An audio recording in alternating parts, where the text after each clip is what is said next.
Hello बच्चों, कैसे हो? मजे में ना? मजे में ही रहना चाहिए।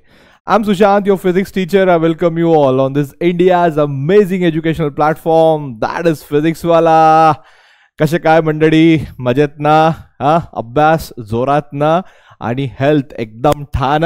राईट, राहायलाच पाहिजे. अभ्यासाच्या चक्करमध्ये बेटा तुम्ही स्वतःची हेल्थ लूज करू नका. मॉर्निंगला नक्की वॉक करायला जा, थोडासा तुम्ही एक्सरसाइज करा, क्योंकि अगर आप ये करते हो बेटा तो आप देखोगे कि आपकी पढ़ाई जो है वो और अच्छे से होगी. जो छोटा थोड़ा बहुत जो अगर मान लो बैक पेन होगा, नेक पेन होगा, तो वो भी निकल जाएगा. ठीक है, तो थोड़ा सा खाने पे कंट्रोल रखना है, बाहर का फूड नहीं खाना है ज्यादा, और एक्सरसाइज करते रहना है बस कुछ दिनों तक. फाइन.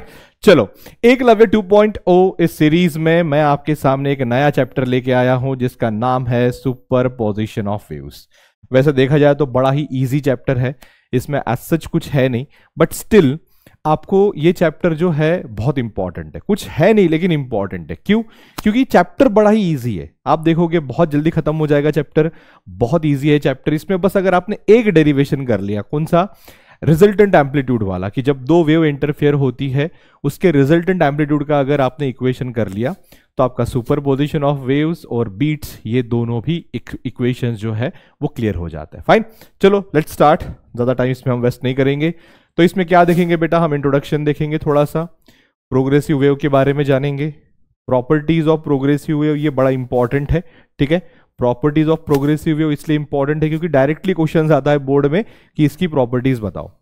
उसके बाद रिफ्लेक्शन ऑफ वेव्स देखेंगे, ट्रांसवर्स और लॉन्जिट्यूडनल दोनों, कि क्रेस्ट जाता है तो क्या वापस आता है, ये सारी चीजें. फिर चलेंगे हम सुपरपोजिशन ऑफ वेव, कि जब दो वेव इंटरफेयर होती है तो एक जगह पे रिजल्टेंट डिस्प्लेसमेंट कितना होता है. स्टेशनरी वेव देखेंगे हम. ठीक है, जो चैप्टर का नाम है. कैसी वेव फॉर्म होती है वो देखेंगे, उसका इक्वेशन देखेंगे. Condition for node anti node ये उसी का पार्ट आएगा. और स्टेशनरी वेव की प्रॉपर्टीज. अब इसकी प्रॉपर्टीज और हमारे जो भी सुपरपोजिशन ऑफ वेव होता है, जो रिजल्टेंट होता है, उसकी प्रॉपर्टीज आपको ऑलमोस्ट आइडेंटिकल मिलेंगे. आइडेंटिकल यानी क्या? मिलती जुलती मिलेगी. ठीक है. उसके बाद free and forced vibration, harmonics and overtones, ये यहां पे बड़ा इंपॉर्टेंट है, हार्मोनिक्स एंड ओवरटोन्स. ठीक है. उसके बाद हम चलेंगे बेटा एंड करेक्शन क्या होता है ये देखेंगे. Vibration produce in the string, laws of vibrating string, sonometer, beats, characteristics of sound and musical instrument. इतनी चीजें यहां पे हम देखेंगे. बराबर है.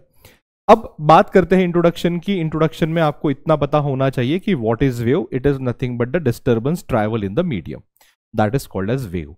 वेव जो है आपकी अलग अलग टाइप्स की वेव्स होती है.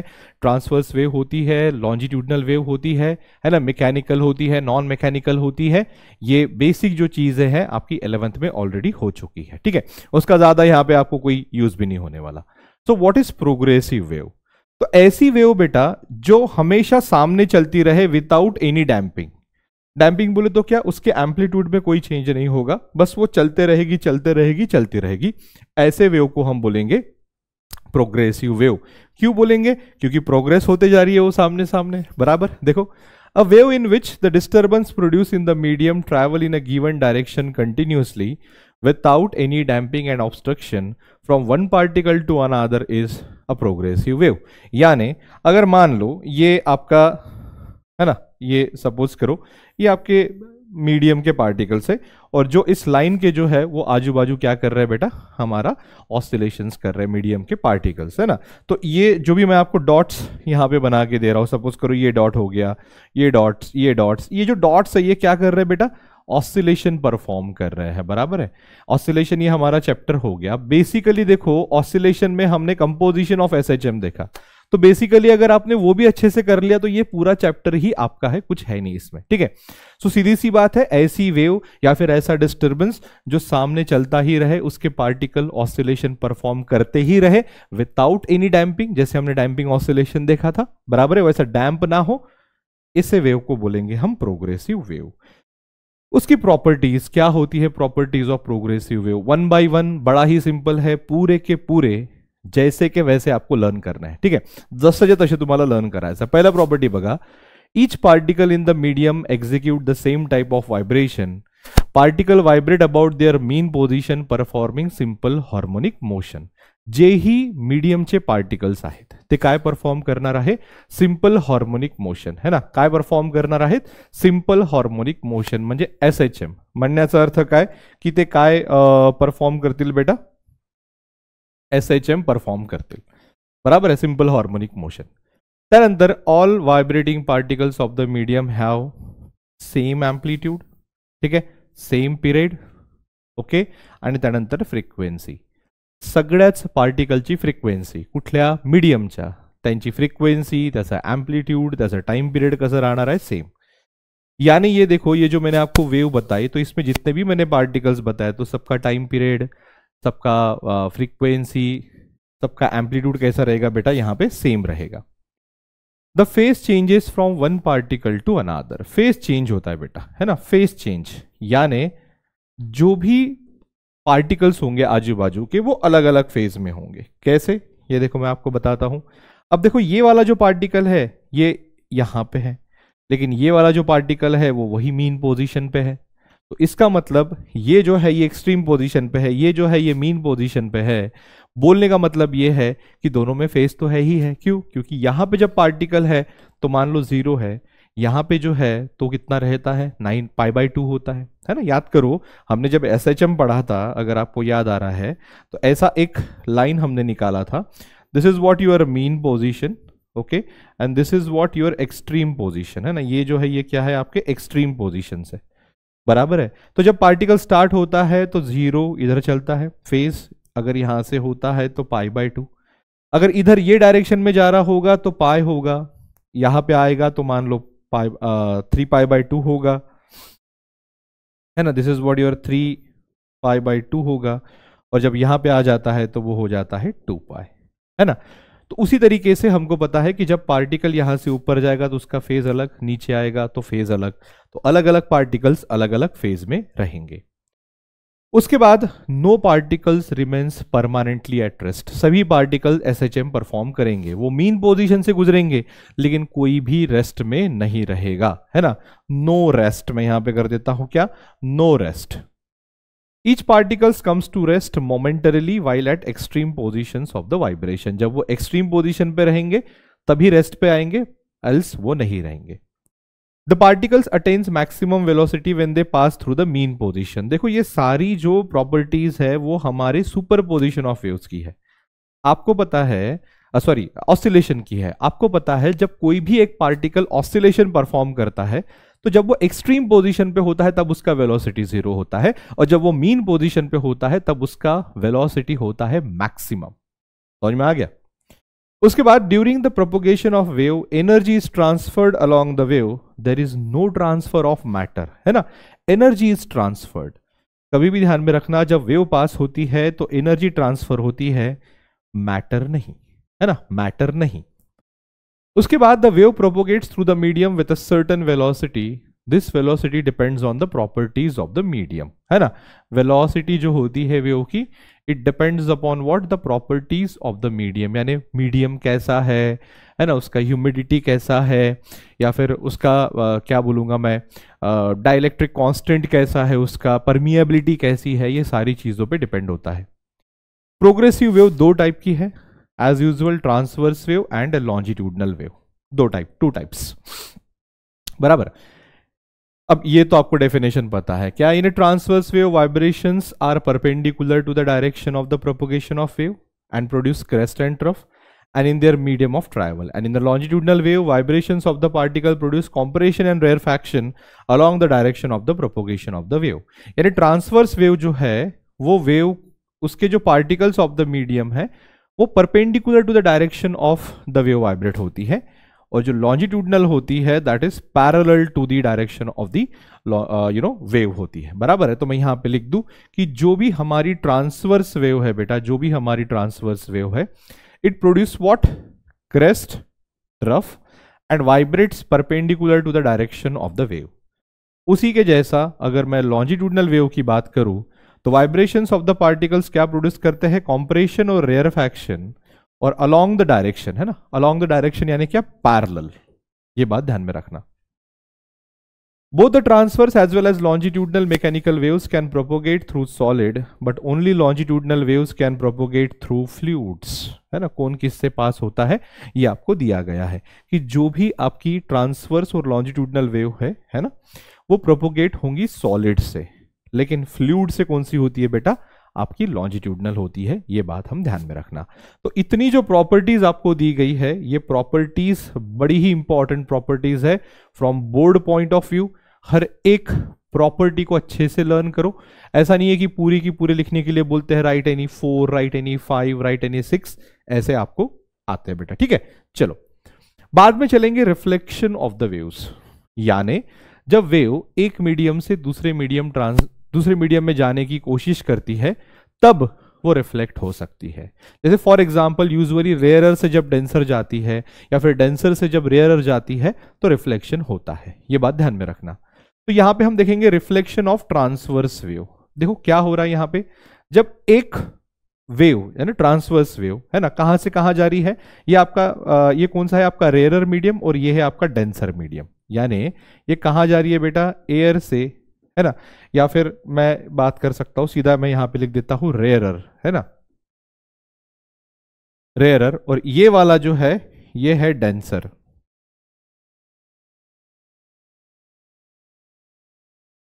है ना, ये डेंसर मीडियम है। तो जब भी transverse wave rarer to denser जाएंगी तो जो भी तुम्हारा क्रेस्ट है वो एज ए ट्रफ होके वापस आएगा, है ना। ये क्या है, ऊपर के साइड में जो होता है that is crest and this is what trough, है ना। मैं यहाँ पे देखो आपको बता दूं, ये this is what your crest, this is what your trough, crest trough, crest trough, ठीक है बेटा। तो यहाँ पे हमको दिख रहा है कि जब ट्रांसवर्स वेव रेयरर से डेंसर जाएगी तो क्रेस्ट का आएगा ट्रफ, या फिर उल्टा ट्रफ का आएगा क्रेस्ट। और अगर मान लो डेंसर टू रेयरर जा रही है, किधर जा रही है, डेंसर टू रेयरर जा रही है ना, तो आप यहां पे देख सकते हो क्रेस्ट का क्या वापस आ रहा है, क्रेस्ट, तो ट्रफ का क्या वापस आएगा बेटा, ट्रफ। ये बात आप ध्यान में रखना। यानी आप देखो वेव जो है वो स्ट्रिंग से पास हो रही है और यहाँ पे कहाँ पे जाके एक रिजिड सपोर्ट को जाके टकरा रही है। तो अगर ऐसा है तो क्रेस्ट जा रही है तो ट्रफ आएगा, और अगर मान लो डेंसर से रेयरर जा रही है तो क्रेस्ट का क्रेस्ट आएगा। इसका अपोजिट भी वही सही है कि अगर ट्रफ जाएगा तो ट्रफ वापस आएगा। Fine, so remember this, denser में जाएगा, रेयरर से डेंसर जाएगा तो क्रेस्ट का ट्रफ, ट्रफ का क्रेस्ट, और अगर डेंसर से रेयरर जाएगा तो क्रेस्ट का क्रेस्ट और ट्रफ का trough. This is for transverse wave. अब लॉन्जिट्यूडनल वेव की बात करेंगे। लॉन्जिट्यूडनल वेव में अगर मान लो कोई भी वेव रेयरर से जा रही है डेंसर, रिजिड वॉल यानी क्या है बेटा, तुम्हारी डेंसर, बराबर। तो रेयरर से डेंसर जाएगी तो आप देख सकते हो कॉम्प्रेशन का कॉम्प्रेशन आएगा, और अगर डेंसर टू रेयरर जाएगा तो कॉम्प्रेशन का रेयर फैक्शन और रेयर फैक्शन का कॉम्प्रेशन आएगा। आपको पता है जिस तरीके से हमारे ट्रांसवर्स वेव में ट्रफ और क्रेस्ट होते हैं, एकदम उसी तरीके से लॉन्जिट्यूडनल वेव में कॉम्प्रेशन रेयर फैक्शन होता है। जहां पे पार्टिकल्स पास होते हैं उसको बोलेंगे कॉम्प्रेशन, जहां पे दूर होते हैं उसको बोलेंगे हम रेयर फैक्शन, बराबर है। तो अगर मान लो लॉन्जिट्यूडनल वेव रेयरर मीडियम, यानी देखो एयर से कहां जा रही है, मान लो एक रिजिड वॉल को टकरा रही है, तो रेयरर में क्या होता है, इस केस में क्या होता है, rarefaction as a rarefaction वापस आएगा, कॉम्प्रेशन एज ए कॉम्प्रेशन वापस आएगा। लेकिन अगर वही चीज है ना, यानी अगर वही लॉन्जिट्यूडनल वेव डेंसर से कहा जाएगा बेटा, रेयरर मीडियम में जाएगा, तो आप देखो रेयर फैक्शन का क्या वापस आ रहा है, कॉम्प्रेशन, यानी उल्टा हो जाता है कॉम्प्रेशन का रेयर फैक्शन का कॉम्प्रेशन। तो ये आप ध्यान में रखना, रिफ्लेक्शन ऑफ द वेव आपको पूछा जा सकता है। तो सीधी सी बात है, अगर मैं ट्रांसवर्स वेव की बात करूं और वो रेयरर से डेंसर जा रहा है तो ट्रफ का क्रेस्ट, क्रेस्ट का ट्रफ, ये देखो रेयरर से डेंसर जा रहा है। अगर डेंसर टू रेयरर जा रहा है, क्रेस्ट का क्रेस्ट, ट्रफ का ट्रफ। सेम उसी तरीके से अगर मैं लॉन्जिट्यूडनल वेव की बात करूं, रेयरर से डेंसर जा रहा है तो कॉम्प्रेशन का कॉम्प्रेशन, रेयर फैक्शन का रेयर फैक्शन, और डेंसर टू रेयरर जा रहा है तो रेयर फैक्शन का कॉम्प्रेशन और कॉम्प्रेशन का रेयर फैक्शन। ये बात ध्यान में रखना। अब चलेंगे superposition of wave, that is the important topic. अब क्या है सुपरपोजिशन, यानी क्या, मान लो ये एक मीडियम का पार्टिकल है और इस मीडियम के पार्टिकल पे ये एक इधर से वेव आई और एक जो है ये इधर से वेव आई, समझ में आ गया? तो आप यहाँ पे देख सकते हो ये पॉइंट पे ये भी वेव आ रही है और ये भी वेव आ रही है। तो अब ये वेव यहाँ पे अपना डिस्प्लेसमेंट प्रोड्यूस कराने की कोशिश करेगी, ये वेव यहाँ पे अपना डिस्प्लेसमेंट प्रोड्यूस कराने की कोशिश करेगी, बराबर है ना? हम y का हमारा जो भी डिस्प्लेसमेंट का इक्वेशन है वो कैसा लेते हैं? हम ऐसा लेते हैं ना, y is equal to A sine omega T, बराबर है? अगर इनिशियल फेज अल्फा है तो प्लस अल्फा करते हैं हम उसमें। तो ये जो है ये y1 प्रोड्यूस कराने का कोशिश करेगा, ये जो है ये y2 प्रोड्यूस कराने का कोशिश करेगा, और रिजल्टेंट जो है दोनों का वेक्टर एडिशन रहेगा, है ना? यानी ये डिस्प्लेसमेंट प्लस इसका डिस्प्लेसमेंट प्लस इसका डिस्प्लेसमेंट, यानी ये पकड़ लो y1 है, ये पकड़ लो y2 है। तो दोनों डिस्प्लेसमेंट का जब मैं वेक्टर सम करूंगा तो मुझे क्या मिलेगा? Resultant displacement at that point. So this is called as superposition of wave. You see, when two or more waves traveling through a medium pass through a common point, each wave produces its own displacement at that point, independent of the presence of the other wave. The resultant displacement at that point is equal to the vector sum of the displacements due to the individual wave at that point. हे कळलं का मी काय म्हटलं? जो resultant displacement आहे that is nothing but the vector sum of the displacement produce at that point. तर हे तुम्हाला definition जे आहे बाळ हे तुम्हाला लक्षात ठेवायची आहे, हे खूप खूप इम्पॉर्टंट आहे. कसं होतंय बघा, या केसमध्ये दोन वेव बघा, एक इकडून येत आहे एक इकडून येत आहे, दोघांचेही क्रेस्ट येत आहेत, बरोबर आहे? मग बघा हे थोडेसे जवळ आले, इकडे टाइम तुम्हाला दिले 0 सेकंडमध्ये ही पोझिशन असेल, 1 सेकंडमध्ये ही, तसंच 3, 4, 5 आणि 6, बरोबर आहे? तर थोडी वेव बघा जवळ आली, एक पॉइंट आला की क्रेस्टवर क्रेस्ट पडला, तर क्रेस्टवर क्रेस्ट पडल्याने बघा डिस्प्लेसमेंट मॅक्सिमम आहे, बरोबर? ते झाल्यावर म्हणजे त्या पॉइंटवर, ज्या पॉइंटवर दोघांचेही क्रेस्ट आले त्या पॉइंटवर डिस्प्लेसमेंट मॅक्सिमम आहे. एकदा तो मॅक्सिमम डिस्प्लेसमेंट झाला की वेव आपापल्या दिशेने निघून जाते. बघा हे इकडे निघून गेलीत आणि हे इकडे निघून गेलीत, बरोबर? असं करता करता मग ही समोर निघून गेली. आता सपोज करा इकडून क्रेस्ट येतं आणि इकडून ट्रफ येत आहे, बघा जवळ आली. ज्या पॉइंटवर दोघेही मिळत आहेत, एक वर नेण्याचा प्रयत्न करेल, दुसरा खाली नेण्याचा प्रयत्न करेल, तर रिझल्टंट डिस्प्लेसमेंट इट इज 0. त्यानंतर हे इकडची वेव इकडे निघून जात आहे, इकडची वेव तिकडे निघून जात आहे. म्हणजे फक्त त्या पॉइंटवर जिथे ते दोघंही एकाच वेळी येत आहेत त्या पॉइंटवर ते काय करतायत? डिस्प्लेसमेंट वेक्टर समवाला प्रोड्यूस करत आहे. बाकी त्यानंतर ते आपापल्या हिशोबाने निघून जात आहे. यालाच म्हणायचं superposition of wave. J definition दिली आहे त्याच्यामध्ये जेही मी तुम्हाला समजवलंय त्या सगळ्या गोष्टी लिहून दिलेल्या आहेत. आता आहे amplitude of what? The resultant wave. आता बघा पहिली वेव काय डिस्प्लेसमेंट प्रोड्यूस करेल? सपोज करा y1 is equals a sine omega T, बरोबर? आणि दुसरी जे वेव डिस्प्लेसमेंट प्रोड्यूस करेल ती काय प्रोड्यूस करेल? ए साइन सपोज करा ओमेगा टी प्लस फाय. म्हणजे मी दोन वेव्स घेतलेत, है ना? दोघेही कसे घेतलेत वेव्स मी? आयडेंटिकल, म्हणजे in the sense of what? Omega T घेतलंय. आणि सपोज करा याचं रिझल्टंट अँप्लिट्यूड, ऍक्च्युली मी एक काम करतो याच्यामध्ये A1 A2 लिहून घेतोय कॅपिटल्स मध्ये,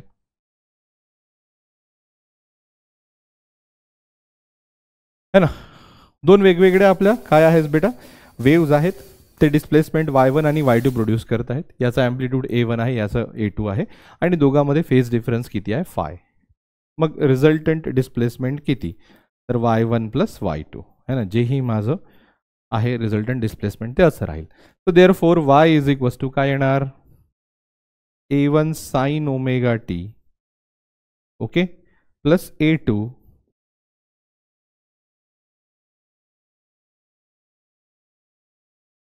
sign omega T plus phi, बरोबर? बघा सेम इक्वेशन येणार आहेत. मी तुम्हाला हा सोडून दाखवतोय, याच्या समोर बीटचं तुम्हाला स्वतःला बघायचं आहे, त्यानंतर स्टेशनरी वेव्हचं पण तुम्हाला स्वतःला बघायचं आहे. कारण काही नाही आहे, फक्त हे साइन ए प्लस बी किंवा साइन सी प्लस डी वाला फॉर्म्युला यूज करून डायरेक्ट आन्सर काढायचे आहेत. So therefore y is equals to, बघा काय येणार? A1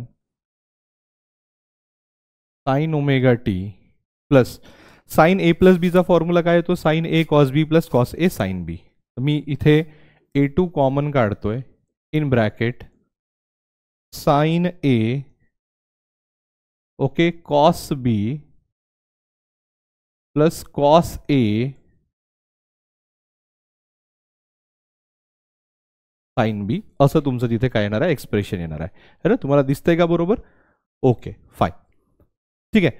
therefore Y is equals काय होणार आहे, आता मी सर्व जे आहे ते मल्टिप्लाय करून घेतोय. ठीक आहे.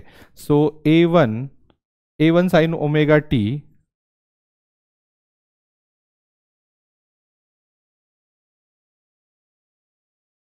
Plus A2 sine omega T cos phi, okay, plus A2 cos omega T sine phi. आलं लक्षात? म्हणजे काही नाही केलं मी, फक्त साइन ए प्लस बीचं त्याच्यामध्ये काय केलं बेटा, फॉर्म्युला टाकलंय आणि त्याला काय केलंय, एक्सटेंड केलंय त्याला मी. ठीक आहे, बाकी मी त्याला काही केलेलं नाही आहे. आता याच्यामध्ये आपल्याला काहीतरी पुटअप करावं लागणार आहे, बरोबर. आता याच्यामध्ये आपण काय काय पुटअप करू, आपण याच्यामध्ये असं पुटअप करू शकतो की सगळ्यात आधी तर आपण काय करू, फाय म्हणा किंवा ओमेगा टी वाली टर्म ती वेगळी काढूया. म्हणजे ह्या दोघांमधून आपण साइन ओमेगा टी कॉमन काढलं तर आपल्याला काय मिळेल बघा, this is A1 plus A2 cos phi बाहेर येईल, है ना. इन ब्रॅकेट काय येणार आहे तुमचं, साइन ओमेगा टी, बरोबर, plus A2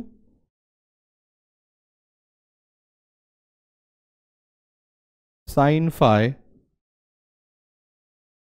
cos omega T असं येईल. आता बघा आपल्याला थोडंसं काही इथे पुटअप करावं लागेल. काय पुटअप करावं लागेल कि ये जो ब्रैकेट है और ये जो ब्रैकेट है इसमें हम कुछ वैल्यूज पुटअप करेंगे. क्या पुटअप करेंगे वैल्यूज, देखो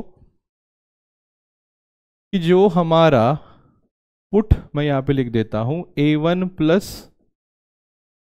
A2 कॉस फाई है, इसको मैं ऐसा पुटअप कर देता हूं क्या कि A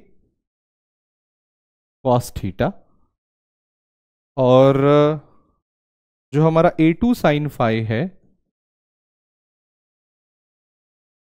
इसको मैं पुटअप कर देता हूं A साइन थीटा, है ना. यानी A कॉस थीटा और A साइन थीटा मैंने यहां पे पुटअप कर दिया. तो देयरफॉर एक्सप्रेशन क्या होगा, therefore y is equal to A cos theta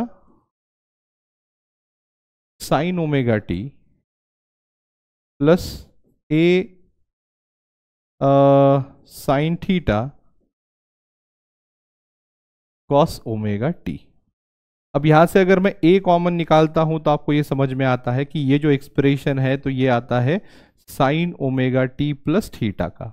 यानी अगर इसको आप एक्सटेंड करोगे तो आपको यही चीज मिलेगी, बराबर है. So that is equal to what, y. So y is equal to A sine omega T plus theta is the expression for what, the resultant wave, बराबर. अभी यहां पे हमको रिजल्टेंट एम्पलीट्यूड क्या है उसके लिए सॉल्व करना पड़ेगा. तो कैसे सॉल्व करेंगे, जो हमारे पास एक्सप्रेशन है, देखो हमने ये पुटअप किया और ये पुटअप किया, बराबर है. हमने क्या किया बेटा, ये पुटअप किया और वो पुटअप किया. अब मुझे यहां से ए का वैल्यू निकालना है क्योंकि ए जो है वो मुझे लेना है और थीटा मुझे लेना है ए पे, ए के हिसाब से.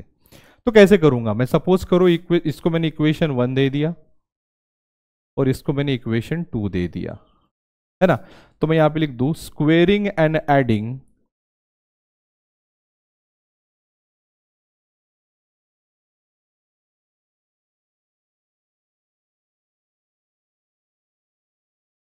Equation 1 and 2. तो अगर ऐसा करता हूं तो ये साइड देखो A square cos square theta plus A square sine square theta हो जाएगा.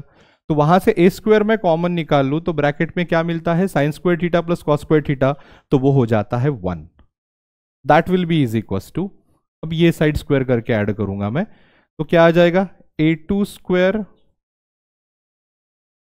Sign square phi, okay, plus ये आ जाएगा आपका A1 स्क्वायर, बराबर है, प्लस आ जाएगा आपका A2 square cos square phi, okay, plus 2A1 A2 cos phi.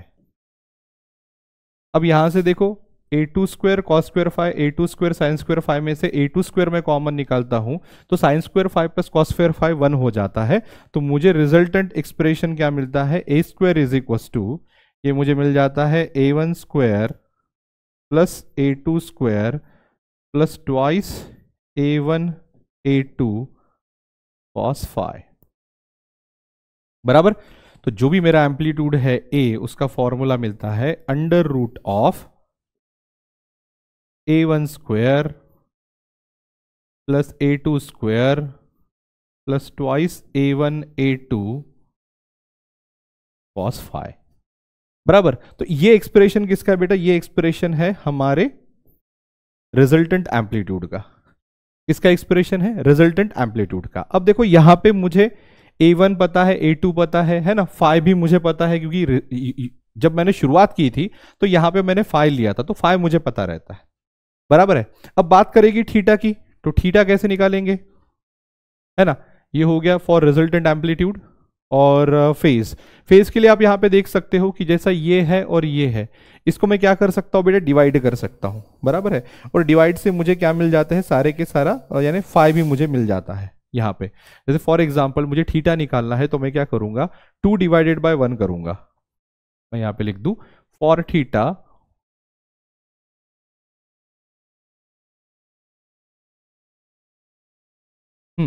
For theta क्या होगा? 2 डिवाइडेड बाई 1। तो आप यहाँ पे देख सकते हो 2 डिवाइडेड बाय 1 करोगे, ए कैंसिल हो जाएगा, आपको मिल जाएगा tan theta is equals a2 sine phi divided by a1 plus a2 cos phi, बराबर। इसको अगर मैं सॉल्व करूं तो थीटा इज इक्वल्स टू मिल जाता है मुझे tan inverse of, in bracket,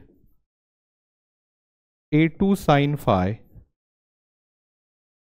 a1 plus a2 cos phi. यानी सीधी सी बात है, जो मेरे पास गिवन डेटा है उससे मुझे ए यानी रिजल्टेंट एम्पलीट्यूड भी निकालते आना चाहिए और रिजल्टेंट फेज भी निकालते आना चाहिए। तो इसके पहले का जो मैंने लिया था expression, that is for resultant amplitude, और अभी ये जो लिया this is for what? Resultant phase. मैं यहां पे लिख दूं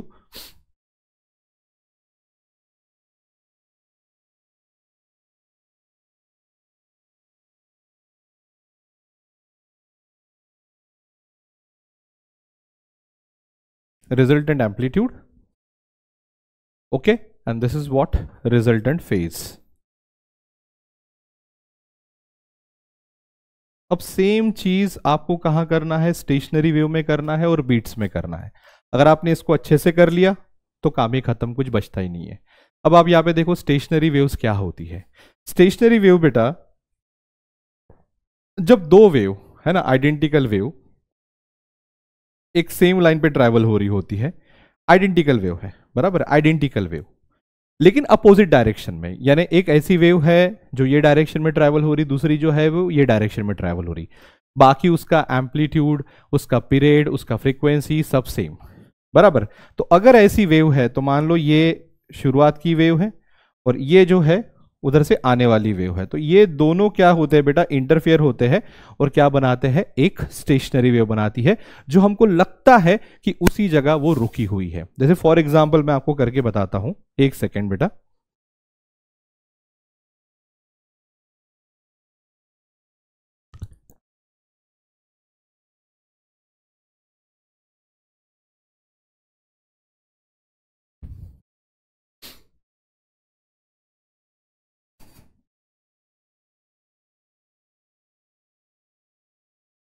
ठीक है, यहां पे यू सी मैंने मेरे एक चार्जर का वायर लेके आया हूं, ठीक है, और मैं यहां से डिस्टरबेंस प्रोड्यूस कर रहा हूं। तो ये देखो आपको दिख रहा है, ऐसी जो वेव है आपको दिख रही है कि ऐसी दो लूप्स गिरे हुए दिख रहे है ना आपको। ऐसी जो दो वेव है आपको दिखेगी कि लूप्स गिरे हुए, ये देखो ऐसा लूप दिखता है ना। एक सेकेंड, हाँ ये दिख रहा है, this is what? The loop, है ना। ये देखो ये वेव जा रही है और वहां से वापस आ रही है, यानी यहां से ये हैंड तक जा रही है और वहां से इधर वापस आ रही है। तो दोनों वेव जो है बेटा वो कैसी है? सेम है, बस उनका डायरेक्शन कैसा है? अपोजिट है। तो ऐसी जब वेव्स क्या होती है? इंटरफियर होती है, तो क्या बनाती है बेटा? स्टेशनरी वेव बनाती है। फाइन, यहां पे आप देख सकते हो when two identical waves travelling along the same path, path कैसा है? Same, but in opposite direction. देखो identical waves, same path, opposite direction, ऐसे चलेगी तो इंटरफेयर होने वाली है, resultant wave is called as stationary wave. जब भी स्टेशनरी वेव फॉर्म होती है तो जो मीडियम होता है, मीडियम के पार्टिकल्स जो है, कुछ पार्टिकल्स बिल्कुल स्टेशनरी होते हैं जिनको बोलेंगे हम नोड्स, बराबर, और कुछ जो पार्टिकल्स होते हैं वो मैक्सिमम एम्पलीट्यूड से वाइब्रेट होते हैं जिसको बोलेंगे हम एंटी नोड्स, है ना। तो जब भी स्टेशनरी वेव फॉर्म होती है तो रिजल्टेंट जो है हमको क्या मिलता है, वहां पे नोड और एंटी नोड मिलते हैं बेटा, ठीक है। अब इसका एक्सप्रेशन हमको देखना है तो इसको हम कैसे देखेंगे। सो मैं दो इसके वेव्स ले रहा हूं। अब देखो आपको पता है waves travelling in x, positive x axis direction और निगेटिव एक्स एक्सिस डायरेक्शन, इसमें बस माइनस प्लस का फर्क होता है, बस मुझे वो देखना है। तो मान लो मैं पहला वाला वेव ले रहा हूं, दैट y1, यानी ये किधर जा रही है, पॉजिटिव एक्स एक्सिस की तरफ जा रही है। तो y1 is equal to a sine, okay, 2 pi common निकालता हूं, in bracket nt minus x by lambda. तो ये क्या हुई, wave travelling in the positive x axis direction, बराबर है। सेम उसी तरीके से मैं दूसरी वेव लेता हूं जो निगेटिव एक्स एक्सिस के डायरेक्शन में ट्रैवल कर रही है। तो a sine 2 pi in bracket nt plus x by lambda, right, you see, minus यानी वो डायरेक्शन में, प्लस यानी ये डायरेक्शन में। अब इन दोनों को क्या कराना है बेटा, इंटरफेयर कराना है। तो जो भी मेरा रिजल्टेंट डिस्प्लेसमेंट होगा that will be the vector sum of the displacement produced by the two waves. So y is equals to y1 plus what, your y2। बस समझ में आ गया। अब मैं यहां पे क्या करूंगा, जब मैं ये एक्सप्रेशन लिखूंगा कि y is equals to this plus this, तो आप यहां पे देख सकते हो इसको मैं कैसे यूज कर सकता हूं, as a sine c plus sine d। चलो मैं लिख देता हूं, देयरफॉर y is equals, दोनों से a कॉमन निकाल लेता हूं मैं, तो ये कैसा आ रहा है, sine 2 pi in bracket nt minus x by lambda बराबर plus sine 2 pi in bracket nt plus x by lambda. समझ में आ गया। तो ये जो है ये मुझे क्या मिलेगा, sine c plus sine d, यानी साइन ये ब्रैकेट c प्लस साइन ये ब्रैकेट d। तो sine c plus sine d का फॉर्मूला आपको जो भी उसका ये है वो आपको पता है, that is 2 sine c plus D upon 2 into cos c minus D upon 2 के हिसाब से उसका हम एक्सटेंशन करेंगे। देयरफॉर मैं यहां पे लिख देता हूं सीधा, using formula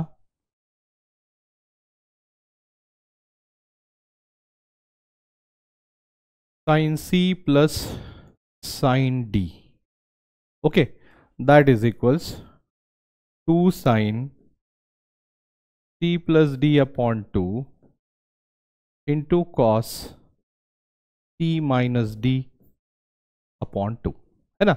2 sine c plus D upon 2 into cos c minus D upon 2, ये वाला जब मैं एक्सप्रेशन वहां पे पुटअप करता हूं तो मुझे फाइनली क्या मिलता है, y is equal to 2a sine 2a cos 2 pi x by lambda, therefore y is equal to 2a cos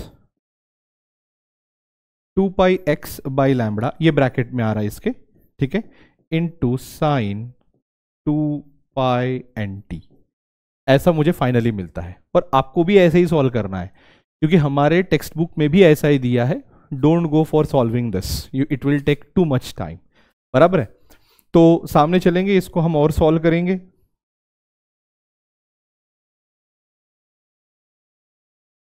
बराबर।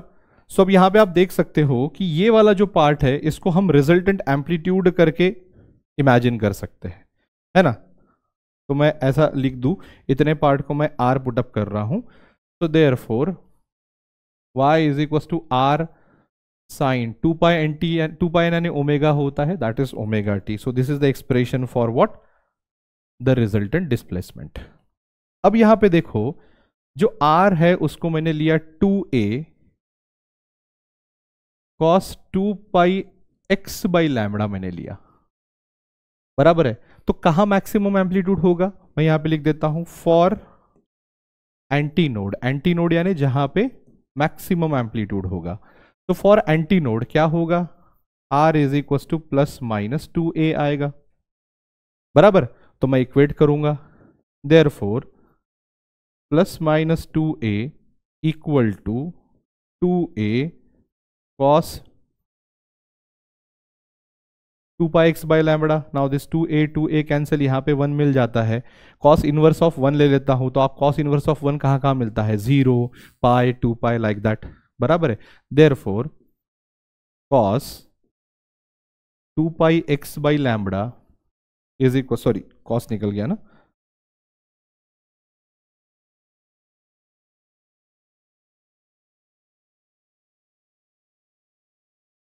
To pi x by lambda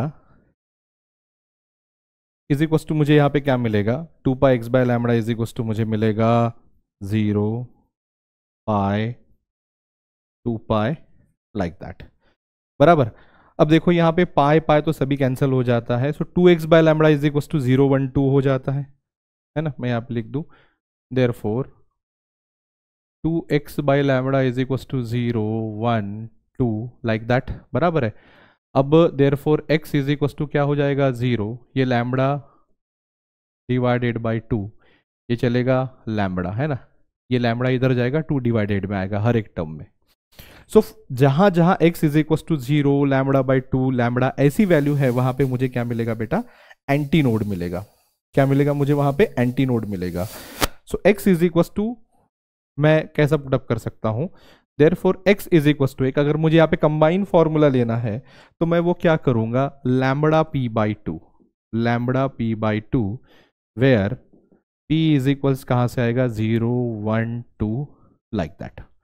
So this is what the condition for antinode, that is for the point at maximum displacement, यानी कहाँ कहाँ maximum displacement होगा। तो यहाँ पे देख सकते हो आप, ये जो दिख रहा है, तो ये जो मैक्सिमम डिस्प्लेसमेंट है ये कहाँ कहाँ आएगा आपका, 0 पे आएगा, लैम्बडा बाय 2 पे आएगा, फिर लैम्बडा पे आएगा, लाइक दैट। अब देखो ये जो वेव यहाँ पे दी गई है वो एज ए आपको क्या बोलते हैं, एक प्रेजेंटेटिव पर्पज, एक रिप्रेजेंटेटिव पर्पज दिया है कि ऐसा हो, लेकिन जो इक्वेशन हमने निकाला है उसके लिए जो वेव हमने ली है वो ऐसी है, ये बात ध्यान में रखना, क्योंकि ये पॉइंट्स यहाँ पे सेटिस्फाई नहीं होते, है ना, समझ में आ रहा है। अब आप बोलोगे सर देखो 0 पे क्या होना चाहिए था, एंटी नोड होना चाहिए था, क्योंकि ये पॉइंट 0 है, ये पॉइंट कितना है ना, ये 0 हो गया, ये लैम्बडा बाई 2 हो गया, ये लैम्बडा हो गया, यहाँ तो एंटी नोड होना चाहिए सर, यहाँ तो आपने नोड दिखाया है ना, ये नहीं, ये सिर्फ प्रेजेंट करने के लिए एंटी नोड है। हमने जिसका एक्सप्रेशन निकाला वो वेव कुछ इस तरीके की है, यानी यहां पे एंटी नोड है कुछ ऐसा, यानी जो मैंने आपको वेव बताई ना अभी, एक हाथ से पकड़ के दूसरे हाथ से उसको मैं ये कर रहा था, तो देखो ये वाला पॉइंट मैं मैक्सिमम वाइब्रेट कर रहा था ना, तो ये 0th पॉइंट है, तो 0th पॉइंट पे क्या आएगा आपका, एंटी नोड। तो आप यहां पे देख सकते हो ये हो गया आपका 0, बराबर है, ये हो गया आपका लैम्बडा बाई 2, ये हो गया आपका, सॉरी ये हो गया आपका लैम्बडा बाई 2, और ये हो गया आपका लैम्बडा, यानी यहां से यहां तक लैम्बडा बाई 2 और वहां से वहां तक लैम्बडा, तो वहां पे आपको क्या मिल गया बेटा, एंटी नोड मिल गया है। अब नोड के लिए चलेंगे हम,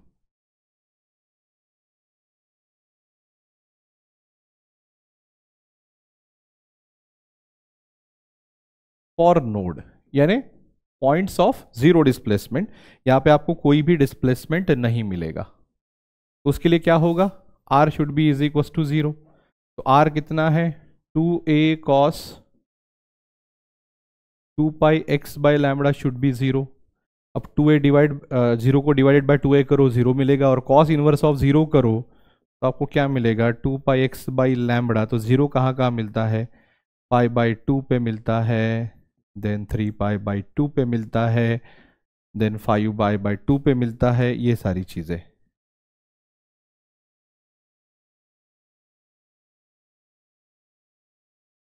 है ना, 7π/2 लाइक दैट। अब पाई पाई कैंसिल हो जाता है ना, 2 इधर सब मल्टीप्लाई में चला जाएगा तो 4 हो जाएगा, तो x इज इक्वल टू आपको मिल जाता है लैम्बडा बाई 4, दूसरा 3 लैम्बडा बाई 4, तीसरा 5 लैम्बडा बाई 4 लाइक दैट। तो ये पॉइंट पे आपको क्या मिलेगा बेटा, नोड मिलेगा। सो it will be like 2p - 1 lambda by 4, therefore इसका एक मैं कंबाइंड फॉर्मूला लिख लेता हूँ, 2p - 1 lambda by 4, where p कहाँ से स्टार्ट होगा, 1 से स्टार्ट होगा, 1 2 3, यानी आप p1 पुटअप करो तो 2 1 ज़ा 2, 2 2 - 1 1, and 1 into lambda by 4 is lambda by 4, तो पहला पॉइंट कहाँ मिलेगा, lambda by 4, 3 lambda by 4, 5 lambda by 4। तो यहाँ पे देखो मैंने जो वेव निकाल के दी है, यहाँ पे क्या है बेटा, this is what, lambda by 4, क्योंकि यहाँ से यहाँ तक लैम्बडा बाय 2 है, तो यहाँ कितना हो जाएगा, लैम्बडा बाय 4। तो ये लैम्बडा बाय 4 हो गया, फिर ये 3 लैम्बडा बाय 4, ये 5 लैम्बडा बाय 4। तो इस पॉइंट पे आपको क्या मिलता है बेटा, नोड और एंटी नोड मिलता है। तो मैं बेसिकली एक काम कर लेता हूँ, इसको ना जरा अच्छे तरीके से इधर ड्रॉ कर देता हूं, क्योंकि यही चीज आपको प्रॉपर्टीज ऑफ स्टेशनरी वेव के लिए यूज होगा। ठीक है, तो जिसके लिए हमने काम किया है ना, वो यहां मैं निकाल देता हूं, एक कंप्लीट वेव निकालने की यहां पे कोशिश करता हूं, और उसमें जो पॉइंट्स है मैं आपको बता देता हूं। ठीक है, ये हो गया एक point, and this is what your rigid support from which the wave is getting reflected. ठीक है ना, मेरी वेव जो है बड़ी गंदी बनती है, but still will try at best.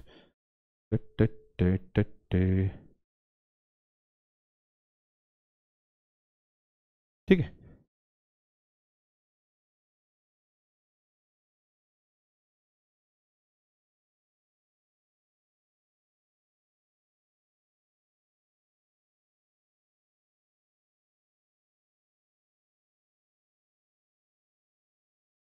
ठीक है, ये जान, अरे यार फिर से गलत कर दिया।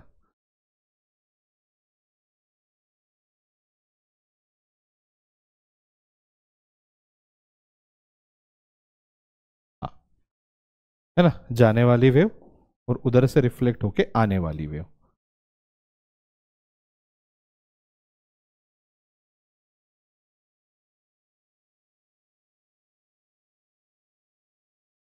अगली बात ध्यान में, तो this is reflected wave and this is original wave. तो आप यहां पे देख सकते हो, यहां पे क्या फॉर्म हुआ है, this is what your antinode, antinode, antinode, anti node, this is your node, node and node. Now you see, ये 0 पॉइंट है, मैं ऐसा पूरा एक लाइन बना लेता हूँ यहाँ पे, और वहाँ पे पॉइंट जो है मैं प्लॉट करता हूँ। ठीक है, इसको हटा देता हूँ, इसको ऊपर कर लेता हूँ ये डायरेक्शन में। ठीक है, now you see the points is like this, 1 2 3, है ना, ये पहला पॉइंट हो गया, फिर ये 4, फिर ये 5, फिर ये 6, like that. Now you see ये 0 है ना, this is lambda by 4, this is lambda by 2, this is 3 lambda by 4, this is lambda, this is 5 lambda by 4, like that। तो आप यहाँ पे देख सकते हो कि नोड कहाँ कहाँ मिल रहा है, देखो, और एंटी नोड कहाँ कहाँ मिल रहा है। एक वाइट से कर लेता हूँ मैं, देखो, this is anti node, this is anti node, this is anti node, this is node, this is node, this is node.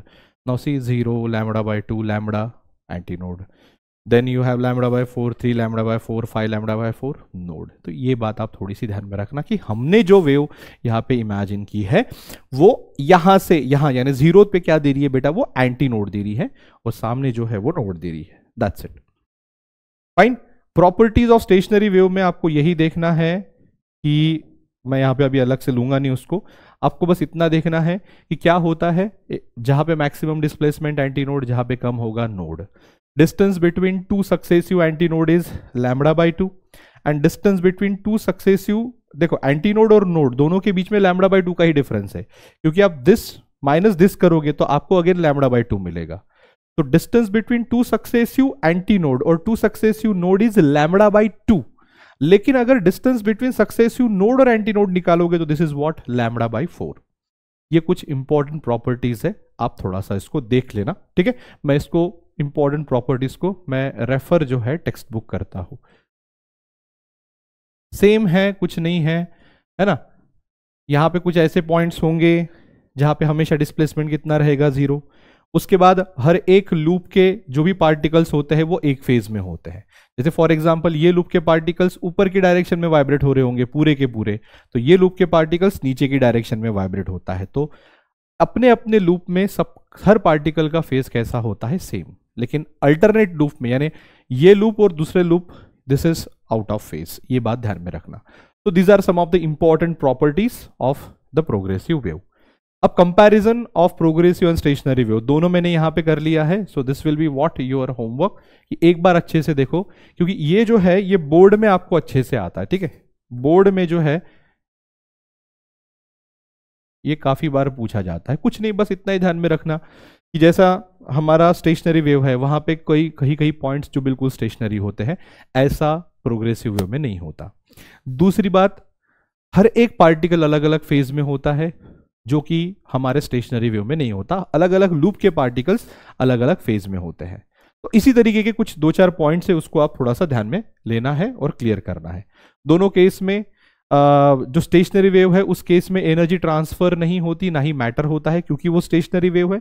और प्रोग्रेसिव वेव में एनर्जी ट्रांसफर होती है, मैटर नहीं होता है. ठीक है, अब चलेंगे फ्री एंड फोर्स्ड वाइब्रेशन. बड़ा सिंपल है free and forced vibration. Free vibrations क्या है कि कोई भी आप एक चीज को अपने मीन पोजीशन से हटाओ, छोड़ दो, so it will perform free vibration. Let me tell you कैसा. ये ऐसा,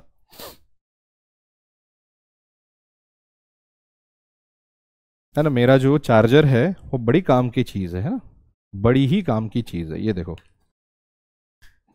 मान लो ये मेरा चार्जर है ना, और इसको मैंने मीन पोजीशन से डिस्प्लेस कर दिया और छोड़ दिया. तो ये देखो अपनी नेचुरल फ्रीक्वेंसी से क्या हो रहा है, ये वाइब्रेट हो रहा है.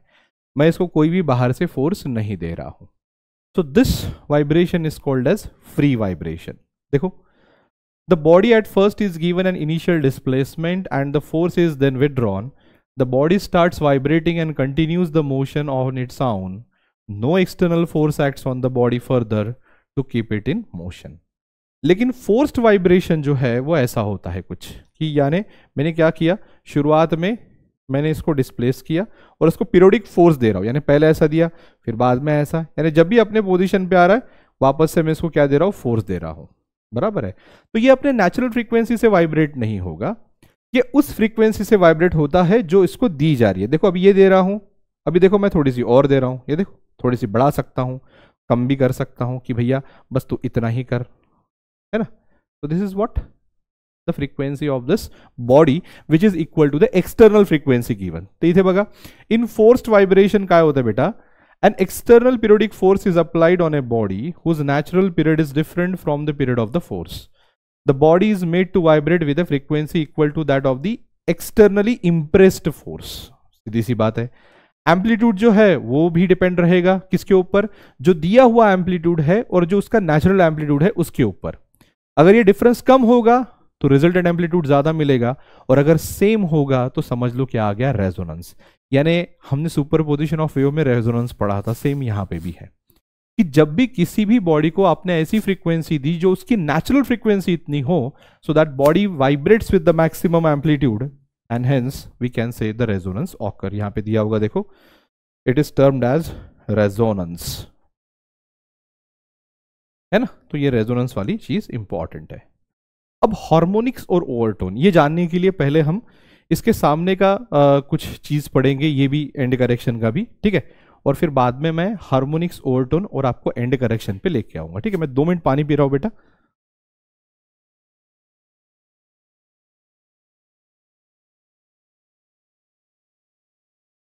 ओके बेटा, तो देखो यहां पे हम देखेंगे vibration of air column in a pipe closed at one and. जब आप ये चीज समझोगे तो आपको automatically harmonics, overtones, and corrections ये सारी चीजें समझ में आएगी. तो कभी भी ध्यान में रखना कि जब भी मैं एक पाइप ले रहा हूं क्लोज्ड एट वन एंड, यानी देखो जैसे फॉर एग्जांपल 2 तरीके के पाइप्स होते. पहला, अगर ये ऐसा पाइप है तो देखो यहां पे भी ओपन है, यहां पे भी ओपन है, तो इसको बोलते हैं ओपन पाइप, है ना. और अगर मान लो मैंने पाइप ऐसा ले लिया जो एक साइड से क्लोज है, तो इसको बोलते हैं क्लोज पाइप, यानी एक साइड से ओपन, एक साइड से क्लोज्ड. बराबर. तो यहां पे हमारे सामने जो है वो क्या है, pipe closed at one and. बराबर. तो सबसे पहले मैंने ये पाइप ले लिया, ठीक है, जिसका जो लेंथ है पाइप का, देखो यहां से यहां तक कितना है बेटा, एल, है ना, स्मॉल एल पाइप है. अब मैंने क्या किया, ये जो पाइप है इसकी एक नेचुरल फ्रीक्वेंसी होगी. अब सर ये क्या है, देखो याद करो बचपन में हम पेन का ढक्कन निकालते थे और सीटी बजाते थे, है ना, ऐसा. उसको अगर हमने एक पर्टिकुलर एयर फ्लो पे अगर हमने उसको रखा तो वहां पे जो है वो आवाज आती है, उसी को ही बोलते हैं रेजोनेंस. यानी क्या कि उस पाइप को हमने ऐसी फ्रीक्वेंसी दी हमारे माउथ से कि जो उसकी नेचुरल फ्रीक्वेंसी है और उसके वजह से वो क्या होती है बेटा, vibrate with the maximum amplitude, एक आवाज निकलता है सीटी का। सेम चीज यहां पे है। जब भी क्या होता है बेटा, आप यहां पे एक ट्यूनिंग फोर्क लेते हो और ट्यूनिंग फोर्क से आप क्या करते हो, यहां पे एक वेव सेट करना चाहते हो, तो अगर मान लो वो वेव उसके नेचुरल फ्रीक्वेंसी जितना हो तो it will vibrate with the maximum amplitude. अब क्या होता है, जब भी एक सिंपलेस्ट मोड होता है तो सिंपलेस्ट मोड पे क्लोज्ड पे क्या फॉर्म होता है, नोड, और ओपन में क्या फॉर्म होता है, एक सिंगल एंटी नोड। एक बात हमेशा ध्यान में रखना जो मैं आपको बताऊं, कभी भी ओपन एंड पे क्या फॉर्म होता है, नोड, सॉरी एंटी नोड। अब जैसे दोनों दोनों साइड से ओपन है तो क्या फॉर्म होगा, एंटी नोड होगा। लेकिन एक क्लोज है तो जहां पे भी क्लोज है वहां पे नोड फॉर्म होगा और ऊपर फॉर्म होगा एंटी नोड। तो ये तो क्लोज पाइप है ना, तो क्लोज्ड एंड पे क्या फॉर्म होगा, एंटी नोड, देखो हुआ है, और ओपन एंड पे क्या फॉर्म हो रहा है, एंटी नोड। बात क्लियर। तो सिंपलेस्ट मोड में क्या होगा, एक नोड और एक एंटी नोड फॉर्म होगा। यानी उस केस के लिए देखो क्या सिंपलेस्ट मोड कैसा हो सकता है, एक नोड एक एंटी नोड। तो ये जो वेव है ना, ये कितनी हो जाएगी, λ/4, क्योंकि आप देख सकते हो ये जो कंप्लीट वेव होती है, स्टेशनरी वेव, है ना, यहां से यहां तक, तो आप देख सकते हो यहां से ये वाला पोर्शन λ/4 है, देखो यहां से ये वाला पोर्शन λ/4 है। और ऐसा भी नहीं ध्यान में हो तो आपको ये पता है कि distance between two successive node and anti node कितना होता है, नोड एंटी नोड के बीच में वेवलेंथ कितना होता है, λ/4, बराबर। लेकिन दिक्कत ये होती है, हमेशा ध्यान में रखना, कि जो भी एंटी नोड होता है वो ठीक यहां पे फॉर्म नहीं होता, कहां पे, इसके लाइन में, यानी जो बिल्कुल उसकी बाउंड्री है, किसकी बाउंड्री, उस पाइप की, वहां पे फॉर्म नहीं होता, उससे थोड़ा सा ऊपर फॉर्म होता है। I hope this basic theory is clear. देखो मैं फिर से एक बार बताता हूं, सब लोग ध्यान दो। मैंने आपको यह बताया कि दो तरीके के पाइप है, एक ओपन और एक क्लोज्ड। ओपन है तो दोनों एंड से ओपन है, क्लोज्ड है तो एक से क्लोज है, दूसरे पे ओपन है। क्लियर, बराबर। अब कभी भी ध्यान में रखना, ओपन एंड पे फॉर्म होता है एंटी नोड, क्लोज्ड एंड पे फॉर्म होता है नोड, चाहे कुछ भी हो जाए। अब जब मैं सिंपलेस्ट वे लेना चाहता हूं वाइब्रेशन का, pipe closed at one and का, तो एक नोड फॉर्म होगा और एक एंटी नोड फॉर्म होगा। नोड और एंटी नोड के बीच का डिस्टेंस कितना होता है, λ/4, ये मैंने अभी प्रॉपर्टीज में आपको बताया। अब जो ओरिजिनल लेंथ है पाइप की वो L है, लेकिन जो लेंथ ऑफ, क्या बोलूंगा मैं, ये जो वेव है ना, या फिर ये जो λ/4 है, उसका ओरिजिनल लेंथ कितना है, तो नोड टू एंटी नोड। अब क्योंकि एंटी नोड थोड़ा सा ऊपर है तो ये वाला जो डिस्टेंस है ना, ये वाला जो डिस्टेंस है, इसको बोलेंगे हम E, that is and correction. यानी जो distance between anti node and the boundary of the pipe होगा उसे क्या बोलेंगे हम, एंड करेक्शन। क्या बोलेंगे उसको हम, एंड करेक्शन बोलेंगे। तो बेसिक सी बात है, जहां पे भी ओपन एंड आएगा वहां पे एंड करेक्शन आएगा, और एंड करेक्शन का फॉर्मूला होता है E is equal to 0.3D। D क्या है, this diameter of the tube. समझ में आ गया, बराबर। तो E is equal to 0.3D से हम क्या निकाल सकते हैं, ये वाला छोटा डिस्टेंस ले सकते हैं, जो हम इसमें ऐड करेंगे तो मुझे ये मिलेगा। तो बेसिकली ये भी चीज ध्यान में रखना कि capital L is equal to होता है स्मॉल l प्लस E, है ना। स्मॉल l क्या है, लेंथ ऑफ दिस ट्यूब, जो हम गिन सकते हैं। E क्या है, distance between that end of the tube and the anti node, that is what the end correction. तो जो कंप्लीट λ/4 है, that is equal to capital L, that is equal to L plus E होता है। ये बात आप दिमाग में डाल दो, ठीक है। ये सारी चीजें मैं ऊपर लिखता हूं क्योंकि नीचे मुझे डेरिवेशंस करने हैं, ठीक है। तो कुछ चीजें मैं यहां पे लिख दूं क्या, कि जो भी आपका L है that is equal to small l plus E होता है, और E जो है वो हो जाता है 0.3D, और ये जो डिस्टेंस है इसको बोलेंगे हम D, दैट इज डायमीटर। अब मुझे निकालना है फ्रीक्वेंसी। आपको पता है frequency, velocity is equal to होता है फ्रीक्वेंसी इनटू लैम्बडा।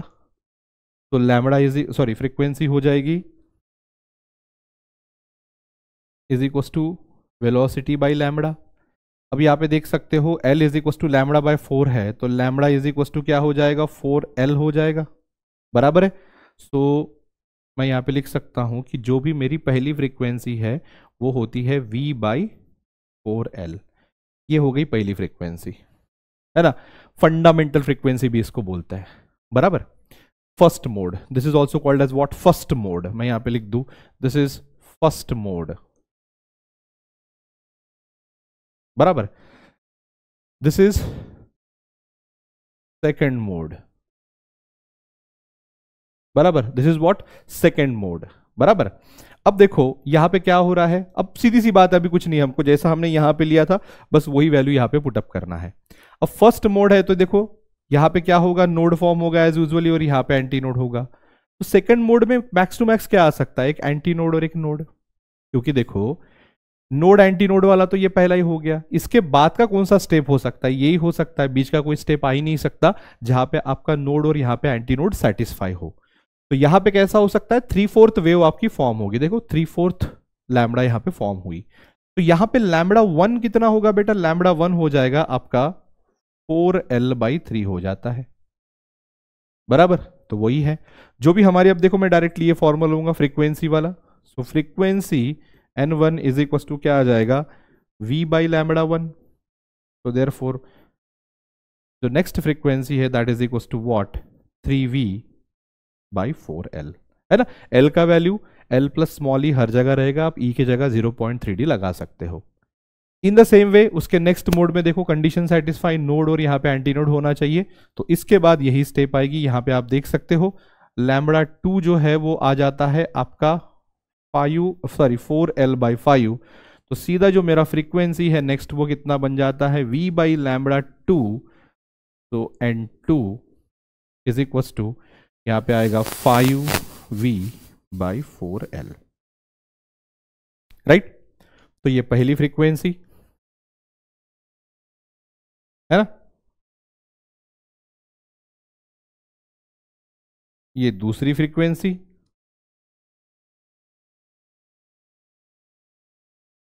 है ना, और ये आ गई हमारी तीसरी फ्रीक्वेंसी।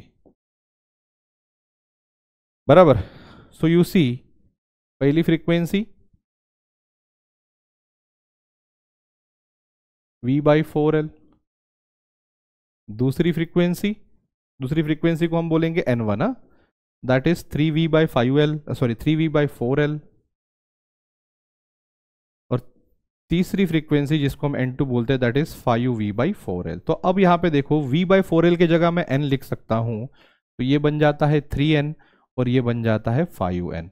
यानी इसको अगर मैंने N कंसिडर किया तो फ्रीक्वेंसी कैसी आ रही है, देखो N 3N 5N, यानी odd integral multiple of the fundamental frequency.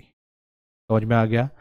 फिर से एक बार मैं दोहराता हूं, सब लोग ध्यान दो, बस ये एक अच्छे से करो, आने वाले सभी जो open at both the end और जो स्ट्रिंग है वो अपने आप खत्म हो जाएगा, कुछ करने की जरूरत नहीं पड़ने की। देखो क्या है, जब भी एक pipe close at one and vibrate होगा तो उसमें कौन सी फ्रीक्वेंसी तुमको मिलेगी, सबसे पहली फ्रीक्वेंसी ये मिलेगी, बाद में ये मिलेगी, बाद में वो मिलेगी। तो जो भी पहली फ्रीक्वेंसी मिलती है उसको बोलेंगे फंडामेंटल फ्रीक्वेंसी या फिर उसी को बोलेंगे फर्स्ट हार्मोनिक, दोनों नाम इसको दिया गया है, ये बात हमेशा ध्यान में रखना है ना। So this frequency is called as what,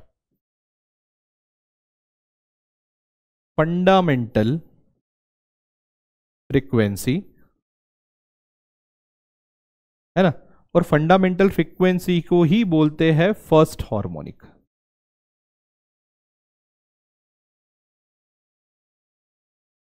समझ में आ गया। तो अब यहां पे आप देखो जो pipe open at one end है या फिर क्लोज एट वन एंड में बोलूं, उसमें कैसी कैसी फ्रीक्वेंसी मिलती है, फंडामेंटल फ्रीक्वेंसी मिलती है उसका 3N और उसका 5 मल्टीपल बाय 5। यानी मैं बोल सकता हूं कि ऑड फ्रीक्वेंसीज आर प्रेजेंट, है ना, odd integral multiple of frequencies are present. अब ये जो फ्रीक्वेंसी इसको बोलेंगे हम फंडामेंटल फ्रीक्वेंसी या फिर हम इसको बोलेंगे फर्स्ट हार्मोनिक। बराबर, अब फर्स्ट हार्मोनिक अगर n है तो सेकंड हार्मोनिक क्या रहेगा, 2n। सेकंड हार्मोनिक क्या रहेगा, 2n। थर्ड हार्मोनिक क्या रहेगा, 3n। फोर्थ हार्मोनिक क्या रहेगा, 4n। फिफ्थ हार्मोनिक क्या रहेगा, 5n। तो हार्मोनिक्स क्या हुआ, the fundamental frequency and all its integral multiple is called as harmonics. पहली फ्रीक्वेंसी लो, उसको फिर बाद में 2 से करो तो सेकंड हार्मोनिक मिलेगा, 3 से मल्टीप्लाई करो थर्ड हार्मोनिक मिलेगा, 4 से मल्टीप्लाई करो फोर्थ हार्मोनिक मिलेगा, 5 से मल्टीप्लाई करो फिफ्थ हार्मोनिक मिलेगा। जैसे फॉर एग्जांपल मान लो पहली फ्रीक्वेंसी फंडामेंटल फ्रीक्वेंसी 220 हर्ट्ज है ना, फंडामेंटल फ्रीक्वेंसी, इसी को क्या बोलेंगे हम, फर्स्ट हार्मोनिक बोलेंगे। तो अगर मुझे थर्ड हार्मोनिक लेना है तो 220 मल्टीप्लाई बाय मैं 3 करूंगा तो थर्ड हार्मोनिक का फ्रीक्वेंसी 660 मुझे मिल जाएगा, काम खत्म।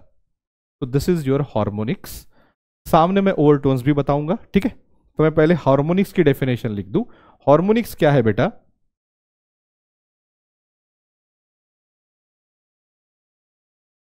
The fundamental frequencies,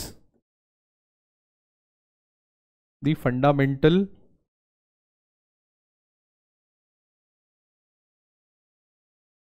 frequency and all its integral multiple and all its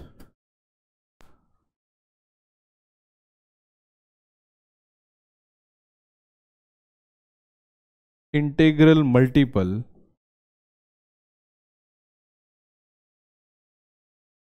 is called as harmonics. उसको हम क्या बोलेंगे बेटा? हार्मोनिक्स, है ना. ये बात ध्यान में रखना. अब ओवरटोन्स में आपको बढ़ा रहा हूं, ठीक है. ओवरटोन्स है ना, ये बहुत इंपॉर्टेंट है. सीटी पॉइंट ऑफ व्यू भी बहुत इंपॉर्टेंट है, बोर्ड पॉइंट ऑफ व्यू भी बहुत इंपॉर्टेंट है. अभी ओवरटोन्स क्या है? जो पहली फ्रीक्वेंसी है ना, उसके बाद की just next frequency is the first overtone. उसके बाद की जो नेक्स्ट फ्रीक्वेंसी सेकेंड ओवरटोन, यानी जो एक्चुअल में प्रेजेंट है. देखो यहाँ पे 2n 4n प्रेजेंट है क्या? नहीं है, लेकिन वो हार्मोनिक्स है. भले ही प्रेजेंट नहीं है लेकिन वो हार्मोनिक्स है. तो पहला हार्मोनिक क्या हुआ? n. दूसरा हार्मोनिक 2n जो प्रेजेंट नहीं है ये वाले वाइब्रेशन में. तीसरा हार्मोनिक 3n जो प्रेजेंट है. चौथा हार्मोनिक 4n जो प्रेजेंट नहीं है. पांचवा हार्मोनिक 5n जो प्रेजेंट है. तो ये प्रेजेंट, ये प्रेजेंट, ये प्रेजेंट. तो मैं ऐसा बोल सकता हूं कि only odd harmonics are present. कहां पे? The pipe vibrating close that one end. लेकिन अगर मैं ओवरटोन की बात करूं तो ये बड़ा सिंपल है. ओवरटोन कैसे होता है? पहली फ्रीक्वेंसी और उसके बाद की जो नेक्स्ट फ्रीक्वेंसी उसको फर्स्ट ओवरटोन बोलेंगे, उसके बाद की फ्रीक्वेंसी सेकंड ओवरटोन बोलेंगे, लेकिन वो एक्चुअल में प्रेजेंट होती है. यानी ऐसा कोई ओवरटोन नहीं होता जो प्रेजेंट नहीं है. इससे आपकी और चीजें सामने क्लियर होंगी. हाल फिलहाल इतना ध्यान में रखो कि this is first overtone, this is second overtone, this is third overtone. Fine. और this is first harmonic, third harmonic and fifth harmonic. तो मैं यहां पे लिख दूं, है ना, मैं यहां पे एक नोट लिख दूं, hence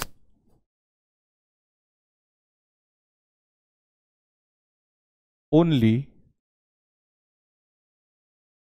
odd harmonics are present.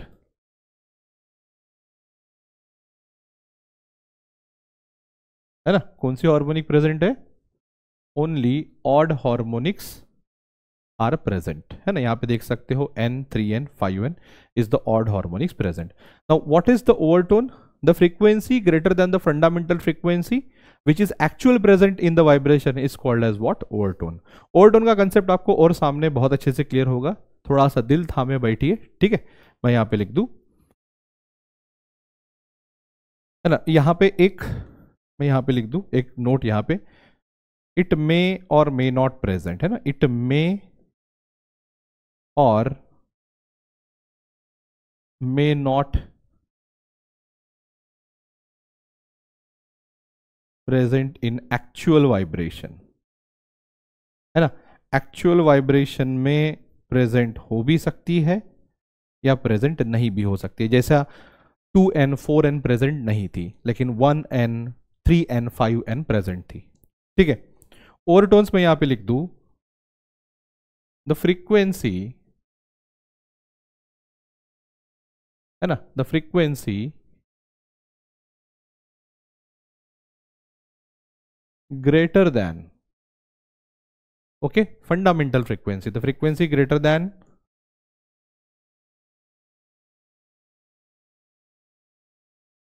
fundamental frequency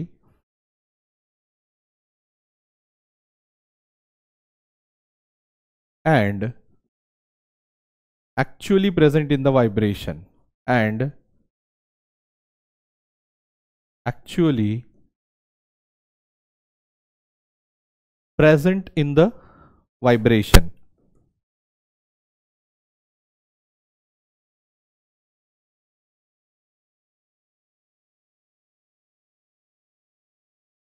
is called as overtones.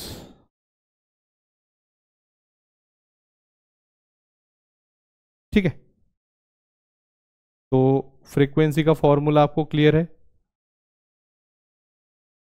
Okay, sorry, harmonics का क्लियर है और ओवरटोन्स का और क्लियर होगा, डोंट वरी, है ना. तो first second third fourth overtone जो है वो यहाँ पे आपका क्लियर है बेटा, बराबर है।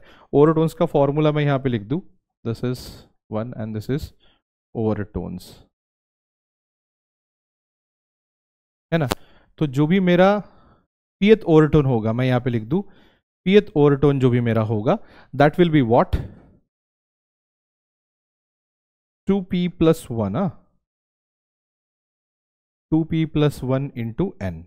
तो मुझे अगर मान लो फर्स्ट ओवरटोन लेना है, इस केस में फर्स्ट ओवरटोन लेना है, तो यहाँ पे मैं 1 पुटअप करूंगा, तो 1 into 2 2 plus 1 3, so 3n is the first overtone, है ना। वेयर मैं यहाँ पे लिख दूँ वेयर p इक्वल्स 1 2 3 एक्सेट्रा। समझ में आ गया। अब चलेंगे हम दूसरा, that is pipe open at both the end. अब सेम चीज यहाँ पे, ओपन पे एंटी नोड, बीच में क्या फॉर्म हो सकता है, नोड। देखो anti node antinode antinode anti node, दोनों जगह एंटी नोड फॉर्म है तो दोनों जगह एंड करेक्शन फॉर्म होगा। तो यहां पे जो भी मेरी एक्चुअल लेंथ रहेगी capital L, that is equal to L plus 2e होगा, है ना। Where E is what 0.3d। बस काम खत्म। अब यहाँ पे देखो L है लैम्बडा बाय 2, तो लैम्बडा कितना हो जाएगा ट्वाइस L। अभी अभी हमने फ्रीक्वेंसी का फॉर्मूला निकाला, frequency is equal to V by lambda होता है। तो यहाँ पे जो पहली फ्रीक्वेंसी आएगी वो V इज इक्वल टू क्या आएगी, लैम्बडा इज इक्वल टू यहाँ पे कितना होता है बेटा 2L, तो V by 2L is the first frequency, simple. Second यहाँ पे भी वही N is equal to V by lambda. अब यहाँ पे lambda is equal to L है, तो फ्रीक्वेंसी इज इक्वल टू क्या हो जाएगा V बाई L, सिंपल। उसी तरीके से यहाँ भी same v n is equal to V by lambda, लेकिन लैम्बडा सॉरी ये यहाँ पे लैम्बडा 1 है, ये 1 हो जाएगा, ये 1 हो जाएगा, ठीक है।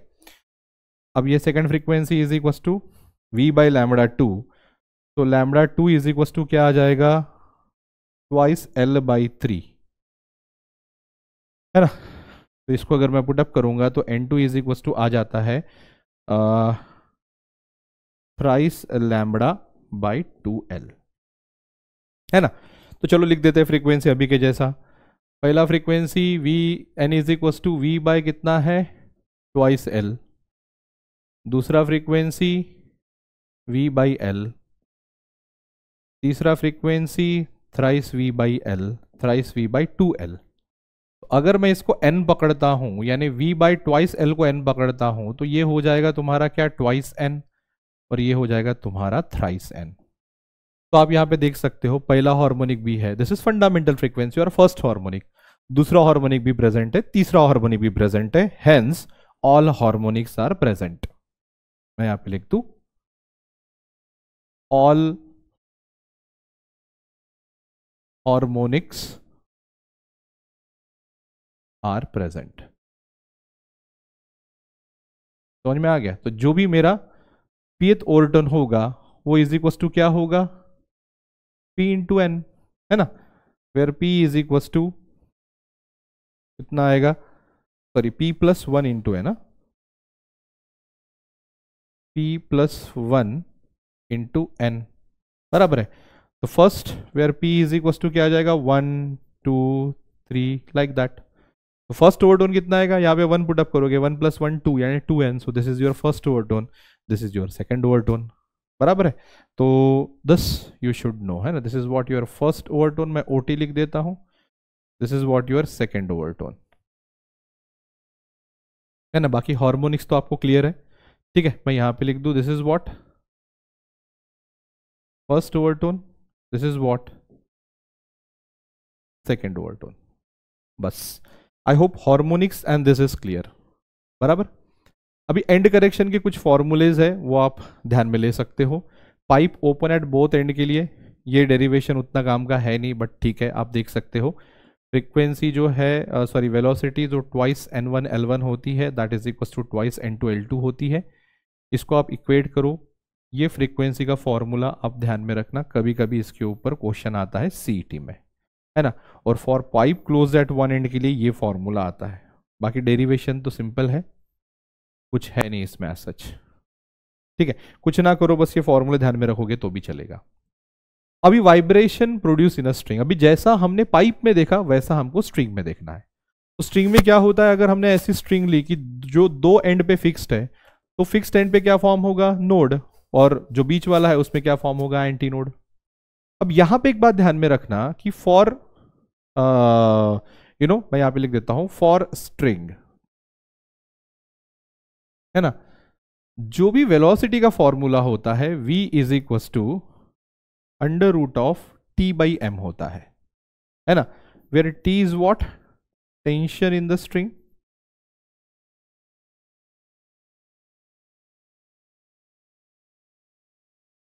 बराबर है, और m जो है this is what, mass per unit length of the string, mass per unit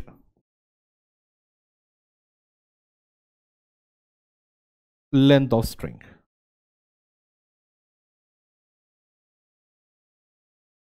mass per unit length यानी जितना भी इस स्ट्रिंग का मास होगा डिवाइडेड बाय जितनी भी उसकी लेंथ होगी, that is mass per unit length. यानी आप m को ऐसे भी ले सकते हो कि m is equal to complete mass of the string divided by complete length, तो that is mass per unit length, उसको लीनियर डेंसिटी भी बोलते हैं।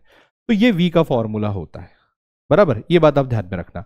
अब देखो मैं यहीं पे ले लेता हूं सीधा सीधा, आपको पता है फ्रीक्वेंसी का फॉर्मूला क्या होता है, frequency n is equal to v by होता है लैम्बडा, बराबर। अब यहाँ पे जो भी L है दैट इज लैम्बडा बाई 2, तो लैम्बडा कितना हो जाएगा, ट्वाइस L, है ना। So therefore frequency is equal to क्या हो जाएगा, 1 upon twice L under root of T by M.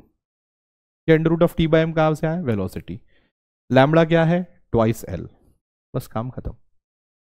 In the same way इसको आप छुड़ाओगे तो ये आएगा 1 upon L under root T by M, बराबर। इसको आप सॉल्व करोगे n इज इक्वल टू आएगा 1 upon twice L under root of T by M, and actually 1 upon नहीं 3 अपॉन ट्वाइस L आता है यहां पे।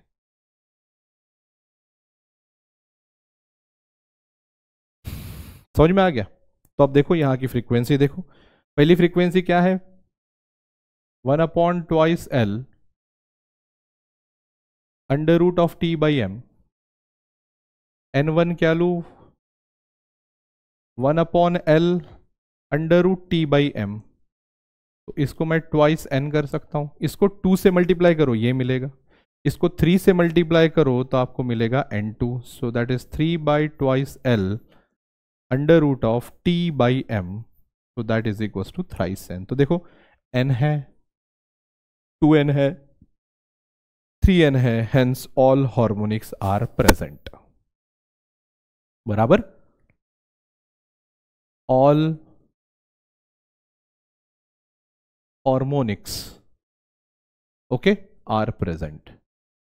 फॉर्मूला सेम रहेगा जो इसके पहले हमने देखा था, that is pth overtone is equal to p plus 1 into n, where n is what, the fundamental frequency. यानी ये क्या है, फंडामेंटल फ्रीक्वेंसी, दिस इज और फंडामेंटल फ्रीक्वेंसी और the first harmonic, second harmonic, third harmonic, this is first overtone, this is second overtone. मैं यहां पे लिख दूं this is first overtone and this is what your second overtone, है ना। तो सारे के सारे हार्मोनिक्स प्रेजेंट और ओवरटोन्स का फॉर्मूला दिया है, यानी closed at one and pipe के लिए ओनली ऑड हार्मोनिक्स प्रेजेंट, लेकिन open at both the end और स्ट्रिंग के लिए all the harmonics are present. ये बात ध्यान में रखना, और इसी के ऊपर जो है आपको क्वेश्चंस आते हैं। अब चलेंगे लॉज ऑफ वाइब्रेटिंग स्ट्रिंग। अभी लॉज बड़ा ही सिंपल है, ये बात ध्यान में लेना। हमारे पास फॉर्मूला है n इज इक्वल टू है 1 upon twice L under root T by M, बराबर है। अब मेरे को एक बात बताओ, t और m कांस्टेंट रखूंगा, है ना, तो n जो है it is inversely proportional to L, this is law of length, है ना, this is what, law of length. समझ में आ गया। यानी मैं इसको ऐसा लिख सकता हूं कि NL is equal to constant, इसका ही ये मतलब होता है कि N1 L1 is equal to N2 L2 is equal to constant, लेकिन कब, if T and M is constant, है ना। इफ मैं यहां पे लिख दूं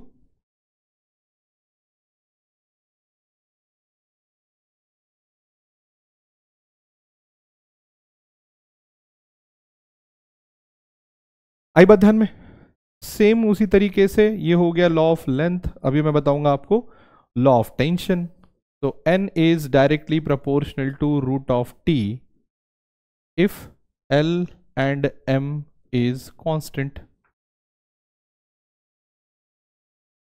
बराबर. This is what?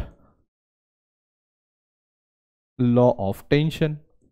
कुछ नहीं है, बस प्रोपोर्शनलिटी बतानी है और कुछ नहीं है. बराबर. इसका मतलब मैं ये ले सकता हूं n1 under root of t1 will be is equal to n2 under root of t2. ऐसे ही n2 अंडर रूट ऑफ 3 कितना भी करो वो क्या रहेगा? Constant. So this is what? Law of tension है ना. So this is your law of length and this is your law of tension. In the same way आपको मास पर यूनिट लेंथ के लिए भी मिल जाएगा. मैं यहाँ पे डायरेक्टली लिख देता हूँ, आप उसको जस्ट एक बार सॉर्ट कर लेना. ठीक है, ये एक हो गया, ये दो हो गया, and this is what?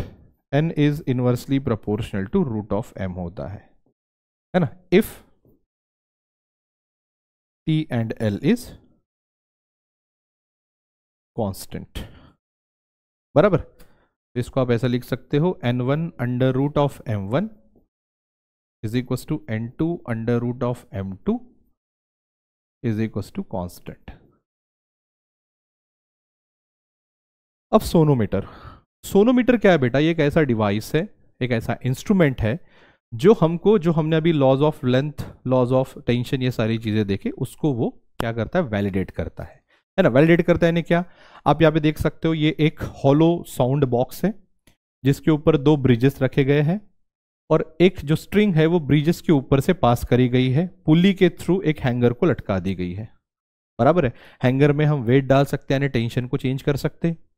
Bridge को आगे पीछे करेंगे यानी हम लेंथ कम ज्यादा कर सकते हैं, यानी जो लेंथ रहेगी ये दो ब्रिज के बीच की गिनी जाएगी. तो इधर करो तो लेंथ कम, बढ़ाओ तो लेंथ ज्यादा.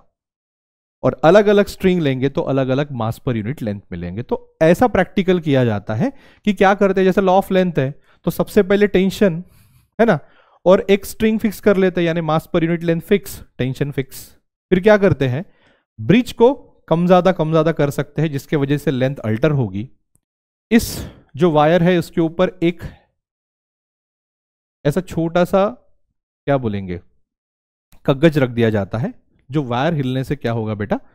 गिर सकता है. फिर क्या लेंगे हम? एक ट्यूनिंग फोर्क लेंगे, उसको ट्यून करेंगे, ट्यून करके इसको यहां पे इस बॉक्स से लगा देंगे. तो जिस वक्त इस ट्यूनिंग फोर्क की फ्रीक्वेंसी और इस वायर की फ्रीक्वेंसी सेम होगी तो wire vibrate with maximum amplitude और तब जाके ये नीचे गिरेगी. तो यही प्रोसेस से हम क्या कर सकते हैं, जितने भी लॉज है उनको हम क्या कर सकते हैं? वैलिडेट कर सकते हैं, है ना. तो यहां पे लिख दूं instrument to validate laws of strings, है ना. लॉ ऑफ लेंथ है, लॉ ऑफ मास है ना, लॉ ऑफ टेंशन है, वो सारी चीजें. अब लॉ ऑफ लेंथ में बताता हूं, बाकी सब तो आपको आ जाएगा. लॉ ऑफ लेंथ में क्या करते हैं, यहां पे वेट कांस्टेंट रखते तो टेंशन कांस्टेंट, और एक स्ट्रिंग पकड़ लेते हैं जिसको चेंज नहीं करेंगे तो मास पर यूनिट लेंथ कांस्टेंट. फिर अलग अलग फ्रीक्वेंसी लेंगे, अरे अलग अलग फ्रीक्वेंसी की ट्यूनिंग फोर्क लेंगे और लेंथ को कम ज्यादा करेंगे ताकि रेजोनेंस हो. तो हमको यहां पे ये दिखाई देता है क्या कि अगर N1 फ्रीक्वेंसी वाला ट्यूनिंग फोर्क होगा तो उसके लिए जो L1 होती है, रेजोनेटिंग लेंथ होती है, वो L1 होती है. अगर आपने दूसरा ट्यूनिंग फोर्क लिया तो उसके लिए रेजोनेटिंग लेंथ जो होती है वो L2 होती है. तो यहां पे आप देख सकते हो दोनों का मल्टीप्लीकेशन कैसा आएगा? सेम. यानी लेंथ बढ़ाओगे तो ट्यूनिंग फोर्क कम फ्रीक्वेंसी वाला लगेगा और अगर लेंथ कम करोगे तो ट्यूनिंग फोर्क ज्यादा फ्रीक्वेंसी वाला लगेगा. तो ऐसे आप क्या कर सकते हो, उसको वैलिडेट कर सकते हो. Same for laws of tension and laws of mass per unit length. Okay okay fine. अभी बीट्स सिंपल है. बीट क्या होता है? जब दो वेव्स बाकी सारी चीजों में आइडेंटिकल लेकिन सिर्फ स्लाइटली डिफरेंट फ्रीक्वेंसी के होते हैं, इंटरफियर होंगे तो आपको अल्टरनेट बड़ा और छोटा आवाज सुनाई में को मिलता है, उसको बोलेंगे बीट्स. देखो, when there is a superposition of two sound waves having same amplitude but slightly different frequency traveling in the same direction, the intensity of the sound varies periodically with time. This phenomena is known as production of beats. ठीक है, बस slightly different frequency होना चाहिए, same direction में travel होना चाहिए, ये बात बस ध्यान में रखना होगा। ओके, उसके बाद जो बड़ा साउंड रहेगा उसको बोलेंगे वैक्सिंग, और जो छोटा साउंड रहेगा उसको बोलेंगे वैनिंग, बराबर। तो जो एक बड़ा साउंड छोटा साउंड होगा उसको बोलेंगे हम एक बीट। जैसे फॉर एग्जांपल अगर ऐसा आवाज आ रहा है है ना, तो ऊ से लेके बड़ा और छोटा साउंड जो कंट्रीब्यूट करेगा उसको बोलेंगे हम बीट। और जितना बीट हमको एक सेकंड में सुनाई में आएगा कंप्लीट, उसको बोलेंगे बीट फ्रीक्वेंसी। अभी इसका जो इक्वेशन है वो हमको निकालना है, and that is very easy, है ना। यहाँ पे देखो दो वेव्स है, एम्पलीट्यूड सेम है ना, अब फ्रीक्वेंसी अलग है तो टाइम पीरियड अलग रहेगा। अगर वो दोनों मिल जाते हैं तो ऐसा आपको कुछ पैटर्न मिलता है, that is higher beat frequency, sorry higher sound and lower sound. तो हायर साउंड को बोलेंगे वैक्सिंग, लोअर को बोलेंगे हम वेनिंग। ठीक है बेटा, तो यहाँ पे दो एक्सप्रेशन मैं बता देता हूं। So y1 is equals to a sine, okay, 2 pi in bracket n1t, okay, minus x by lambda, positive की तरफ जा रही है समझ लो, और दूसरी भी वही डायरेक्शन में जाएगी। So a sine 2 pi in bracket n2t minus x by lambda. बस हो गया। आपको इसको क्या करना है बेटा, सॉल्व करना है, जैसे हम यूजुअली सॉल्व करते हैं वैसे इसको यहां पे सॉल्व करना है, बराबर है ना। तो same sine C plus sine D वाला फॉर्मूला यहां पे हम लगाएंगे, मैं यहां पे लिख देता हूं। सेम जो हमने स्टेशनरी व्यू में देखा था वही, यूजिंग फॉर्मूला, कौन सा formula, sine C plus sine D वाला फॉर्मूला, है ना। Same 2 sine C plus D upon 2 into cos C minus D upon 2, ये वाला फॉर्मूला लगाओ, sine C plus D upon 2, ठीक है, into cos C minus D upon 2, है ना। एक साइन वाली टर्म मिलेगी जिसको, जैसा हमने किया था ना इसके पहले, एक साइन वाली टर्म मिलेगी उसको अलग से रखना, और जो उसके पहले की टर्म है वो एम्पलीट्यूड लेना। फॉर वैक्सिंग साउंड 2a से इक्वेट करना, फॉर वेनिंग साउंड 0 से इक्वेट करना, आपको जो है रिजल्ट मिल जाएगा। ठीक है, बाकी जो है मैं यहां पे लिख देता हूं, सेम एज डिस्कस अर्लियर, है ना, सेम है, बिल्कुल सेम लाइन पे है और कुछ नहीं। जब आप पूरा सॉल्व कर लेते तो आपको समझ में आता है कि जो रिजल्टेंट फ्रीक्वेंसी है that is nothing but the average of the two frequency होती है, that is n1 plus n2 divided by 2, है ना। सो that is what your resultant frequency, बराबर है। और जो बीट फ्रीक्वेंसी होती है ना, अब ये रिजल्टेंट फ्रीक्वेंसी हो गई, यानी जो हमारा n निकलेगा वो n1 प्लस n2 होता है ना। जो बीट होता है पीरियड का वो कितना मिलेगा मैं आपको बता देता हूं, n1 माइनस n2, है ना। सो t इज इक्वल्स, वो आता है 1 upon n1 minus n2। So this is what beat, period of beats, है ना। और इसका अगर आप मान लो ये करोगे, क्या करोगे, उसका रिवर्स करोगे तो आपको क्या मिलेगा बेटा, बीट फ्रीक्वेंसी मिलेगी, है ना। t is equals to 1 by n1 minus n2, and therefore n is equals to what, beat frequency, that is n1 minus n2. This is what your beat frequency,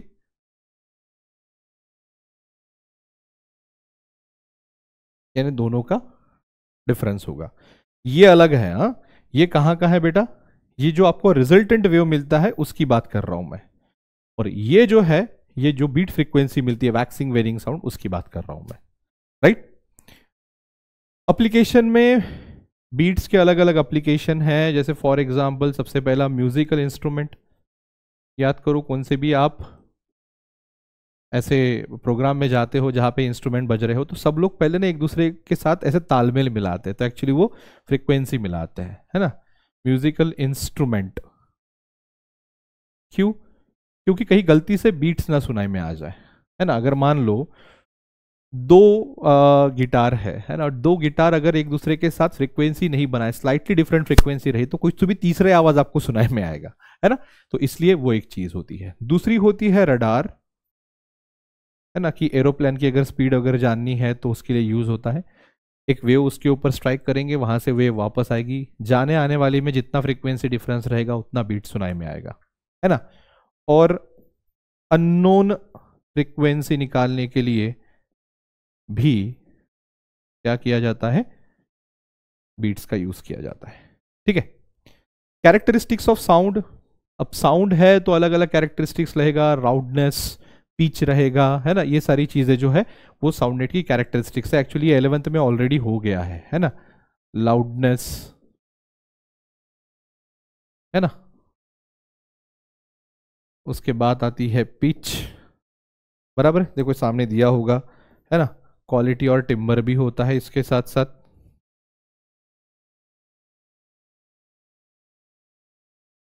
अब ये जो चीज है this is all theoretical.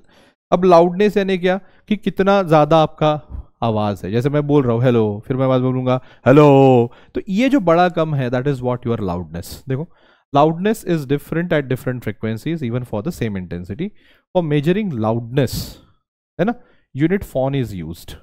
Phon is a measure of loudness. It is equal to the loudness in decibel of any equally loud pure tone of frequency 1000 Hz।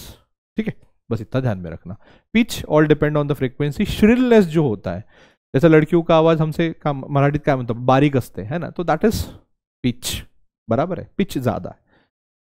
तो in a sensation of sound with helps the listener to distinguish between a high frequency and low frequency note, है ना, high frequency low frequency note के बीच में distinguish होता है। Pitch is a human perception to frequency. Higher frequency denotes higher pitch. The pitch of a female voice is higher than that of the male. Quality, normally sound generated by a source has a number of frequency component with different amplitudes. Quality of sound is that characteristics which enables us to distinguish between two sounds of same pitch and loudness, है ना।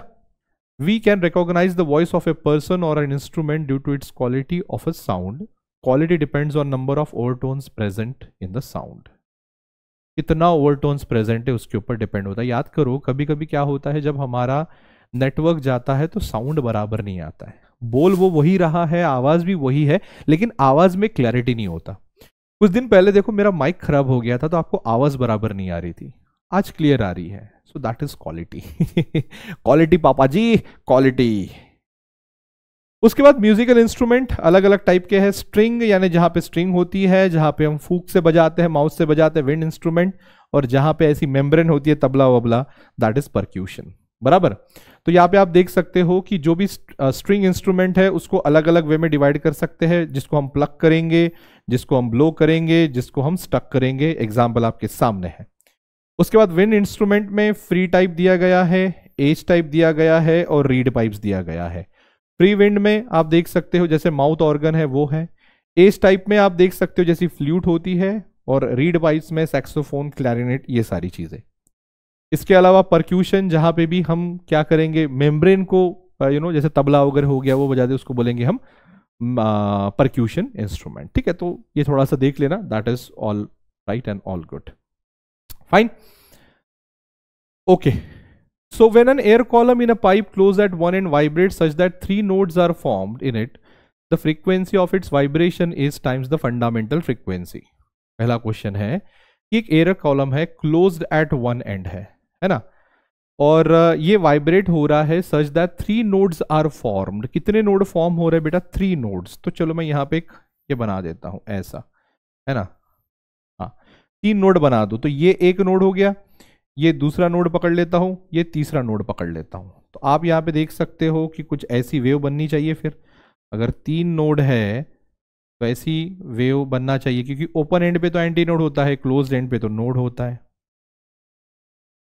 समझ में आ गया। तो पूछ रहा है कि the frequency of its vibration is कितना टाइम्स द फंडामेंटल फ्रीक्वेंसी होगा। तो आप यहां पे देख सकते हो बेटा, है ना, जो यहां पे थी वो कितनी होती थी हमारी n, जो ये वाला पकड़ लू तो वो क्या होता था हमारा 3n, जो ये वाला पकड़ लू तो वो होता था 5n। सीधा डायग्राम से ही है, देखो 5 is the right answer. Fourth और सेकंड तो होने से रहा, क्यों, क्योंकि क्लोज्ड एंड पे सेकंड और फोर्थ हार्मोनिक तो होता नहीं है। ओके, नेक्स्ट क्वेश्चन है, 2 ऑर्गन पाइप है जिसका लेंथ 50 सेंटीमीटर और 51 सेंटीमीटर है, साउंडेड टुगेदर प्रोड्यूस 7 बीट्स पर सेकेंड। ऑर्गन पाइप बोले तो ओपन एट बोथ एंड, ये बात ध्यान में रखना। ऑर्गन पाइप, बराबर, कोई भी फ्रीक्वेंसी नहीं दिया है तो फंडामेंटल फ्रीक्वेंसी लेने का, that is v upon twice l, बराबर। तो ये बात अपनी यहाँ पे क्लियर हो गई। तो ऐसे दो ऑर्गन पाइप को हम बजाएंगे और जो बीट मुझे सुनाई में आया वो एन सुनाई में आया, तो उसका फ्रीक्वेंसी होता है N1 माइनस N2, बराबर।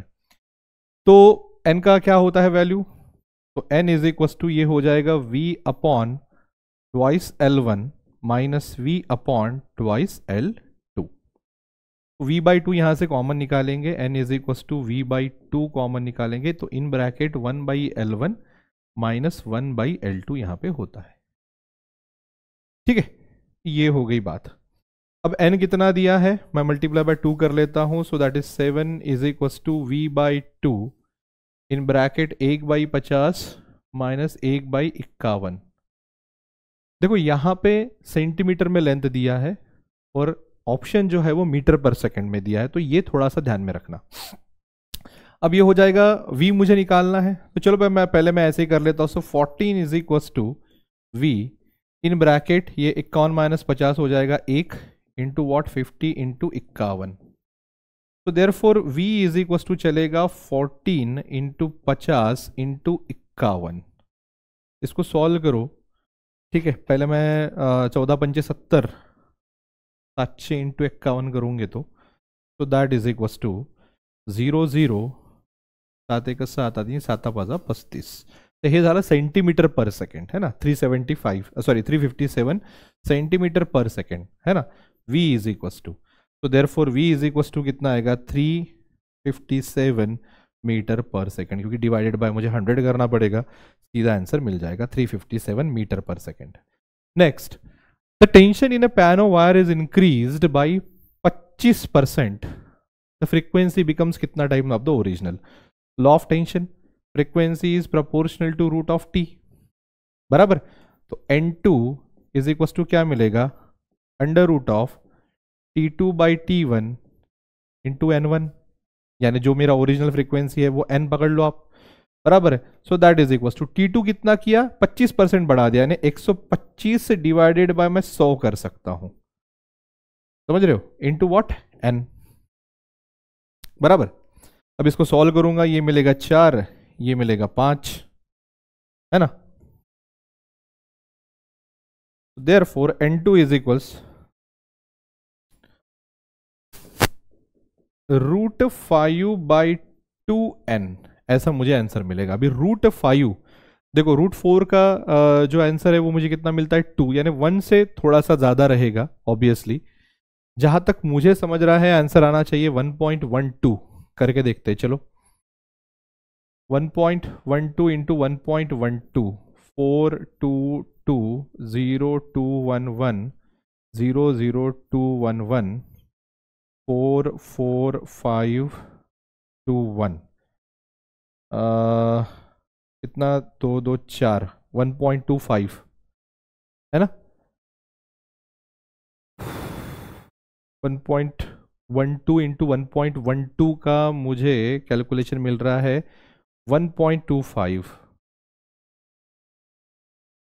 एक सेकेंड, डिवाइडेड बाय 2 भी तो किया है ना, बराबर है। चलो कोई बात नहीं, एक अपन इजी वे से इसको कर लेते हैं। देखो जो भी आंसर मिलेगा है ना, अब √5 डिवाइडेड बाय 2 करेंगे तो अपने को कितना मिला था, अगर 1.12 इंटू 1.12 मैं करता हूं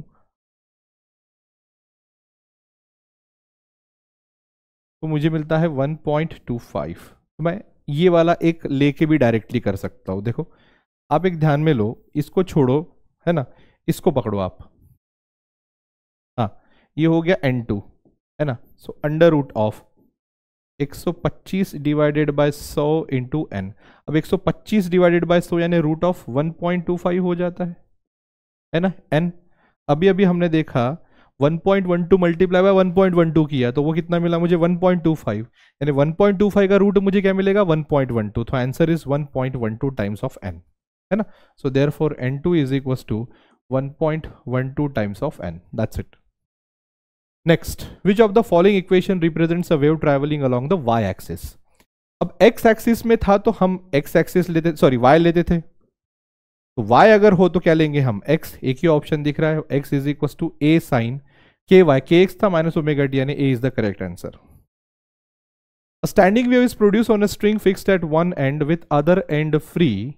The length of the string is. Standing wave है, एक एंड फिक्स रखा, दूसरा एंड जो है वो ओपन रखा, तो यहाँ पे क्या फॉर्म होगा, एंटी नोड, और यहाँ पे क्या फॉर्म होगा, नोड, जो बेसिक रहेगा हमारा, है ना। तो जो भी रहेगा वो क्या रहेगा, अब ये पहला हो गया, दूसरा क्या आता है, जैसे लैम्बडा बाय 4 है ना, उसको मल्टीप्लाई बाय, और यहाँ पे एक ओपन रहेगा, तो दूसरा इसमें क्या होगा, मान लो ये यहाँ पे ऐसा हो गया और यहाँ पे ये ऐसा आएगा, ये दूसरा हो गया, तो this is lambda by 2 and this is lambda by 4, so that is 3 lambda by 4, तो आएगा must be odd integral multiple of lambda by 4, lambda by 2 नहीं, लैम्बडा नहीं, लैम्बडा नहीं, A is the right answer.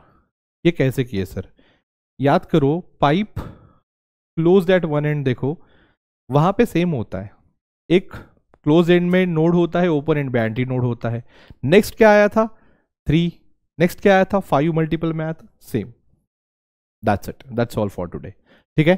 तो that is enough, derivations clear हो गए हैं, थोड़े बहुत जो न्यूमेरिकल्स है उसकी आप प्रैक्टिस करो, you will be taken care of, fine, that's all from my side, thank you so much, take care and bye bye, पढ़ते रहो बेटा।